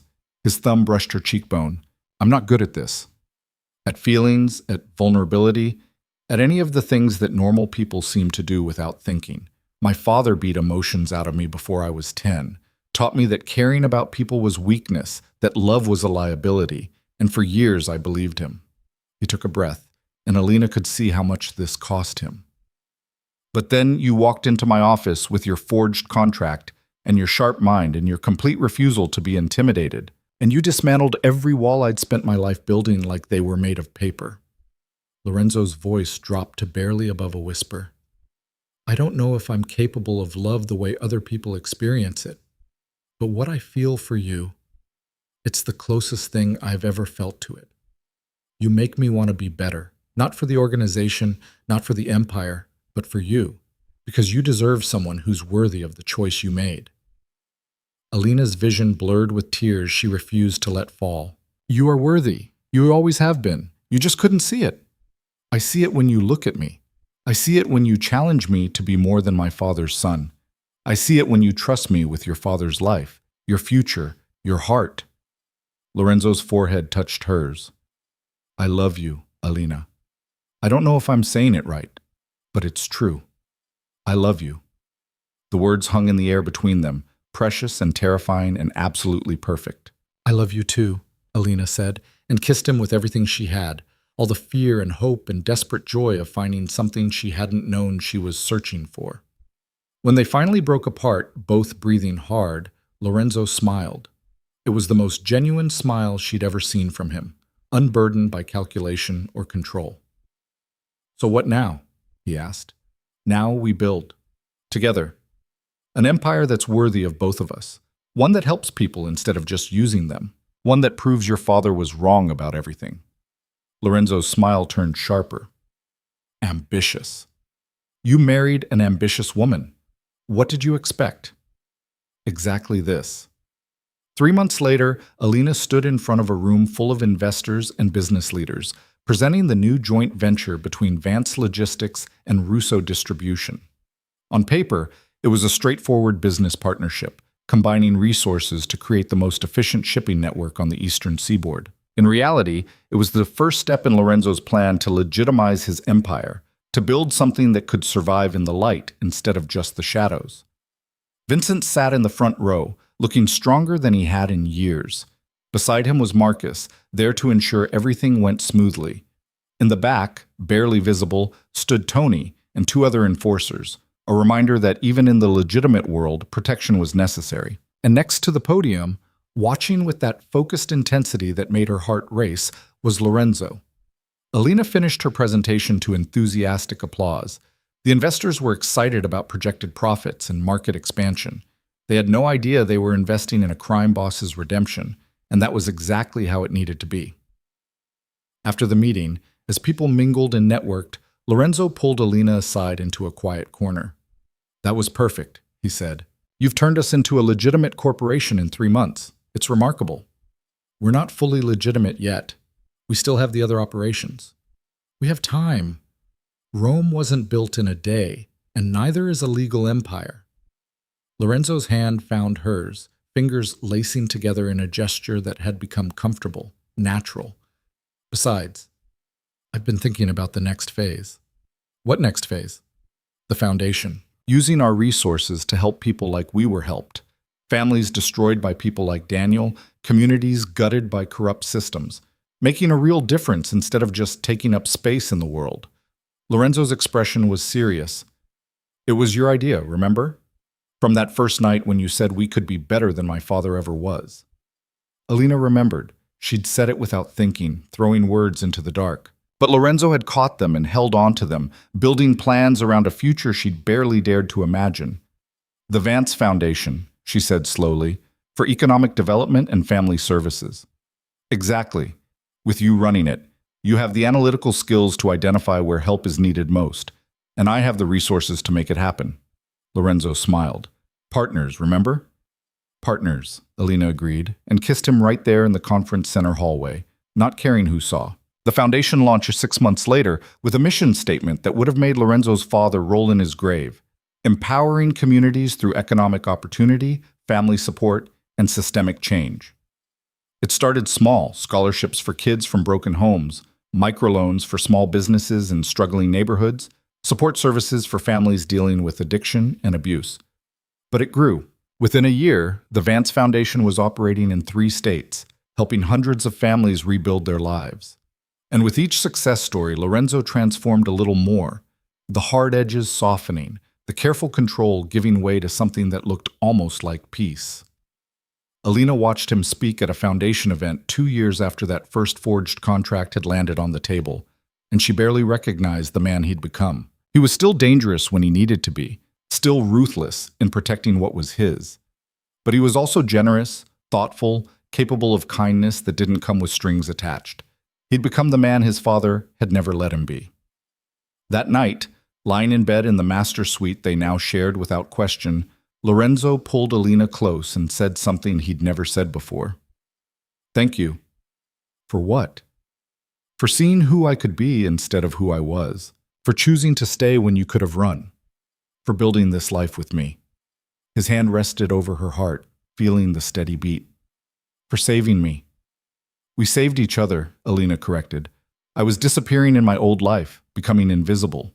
You gave me purpose, power, a chance to matter. You always mattered." "Maybe, but now I know it." They lay in comfortable silence for a while. 2 people who'd been strangers 6 months ago and were now so entwined that Alina couldn't imagine existence without him. "Do you ever regret it?" Lorenzo asked quietly. "The choice you made? The life you gave up?" Alina thought about it honestly. Her old apartment with its lonely nights and Excel spreadsheets, the quiet desperation of optimizing other people's dreams while her own withered, the safety of invisibility that had really been a prison. "Not even for a second," she said. "This is where I belong. With you. Building something that matters. I wouldn't trade this for anything." Lorenzo's arms tightened around her. "Neither would I." They fell asleep like that, wrapped in each other and the empire they'd built together. An empire that had started with a forged contract and a dangerous deal, and had transformed into something neither of them had expected. Something real, something lasting, something that belonged to both of them equally. Years later, when people asked how Alina Russo became Alina Vance, she never told them about the forgery or the conspiracy or the brothers' betrayal. Those stories belonged to them alone, kept safe in the vault of their shared history. Instead, She'd smile and say something about unexpected opportunities and taking chances on impossible partnerships. But privately, in the quiet moments when it was just the two of them, she'd remember the night Lorenzo had held a gun to someone's head while looking at her like she was the answer to a question he'd been afraid to ask. She'd remember the moment she'd chosen to stay instead of run. And she'd remember that sometimes the most dangerous deals turned out to be the ones that saved you. The forged contract that had threatened to destroy them both had become the foundation of something unbreakable. A partnership built on trust and respect, and the kind of love that only came from walking through fire together and choosing to stay even when the flames burned hottest. Lorenzo had been right about one thing that first night. The contract had changed everything. Just not in the way anyone expected. It had turned two people who should have been enemies into partners. It had transformed a crime boss into a philanthropist. It had given an invisible woman the power to build something that mattered.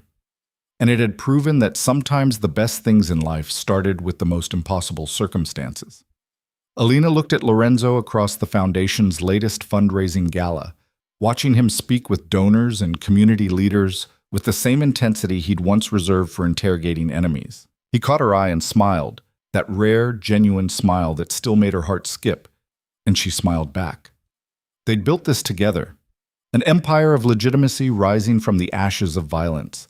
A foundation helping hundreds of families build better lives. A partnership that had started as survival and become something neither of them could live without. The forged contract was long gone, destroyed in the purge that had followed Adrian's exposure. But what it had created remained. Love, purpose, power, partnership.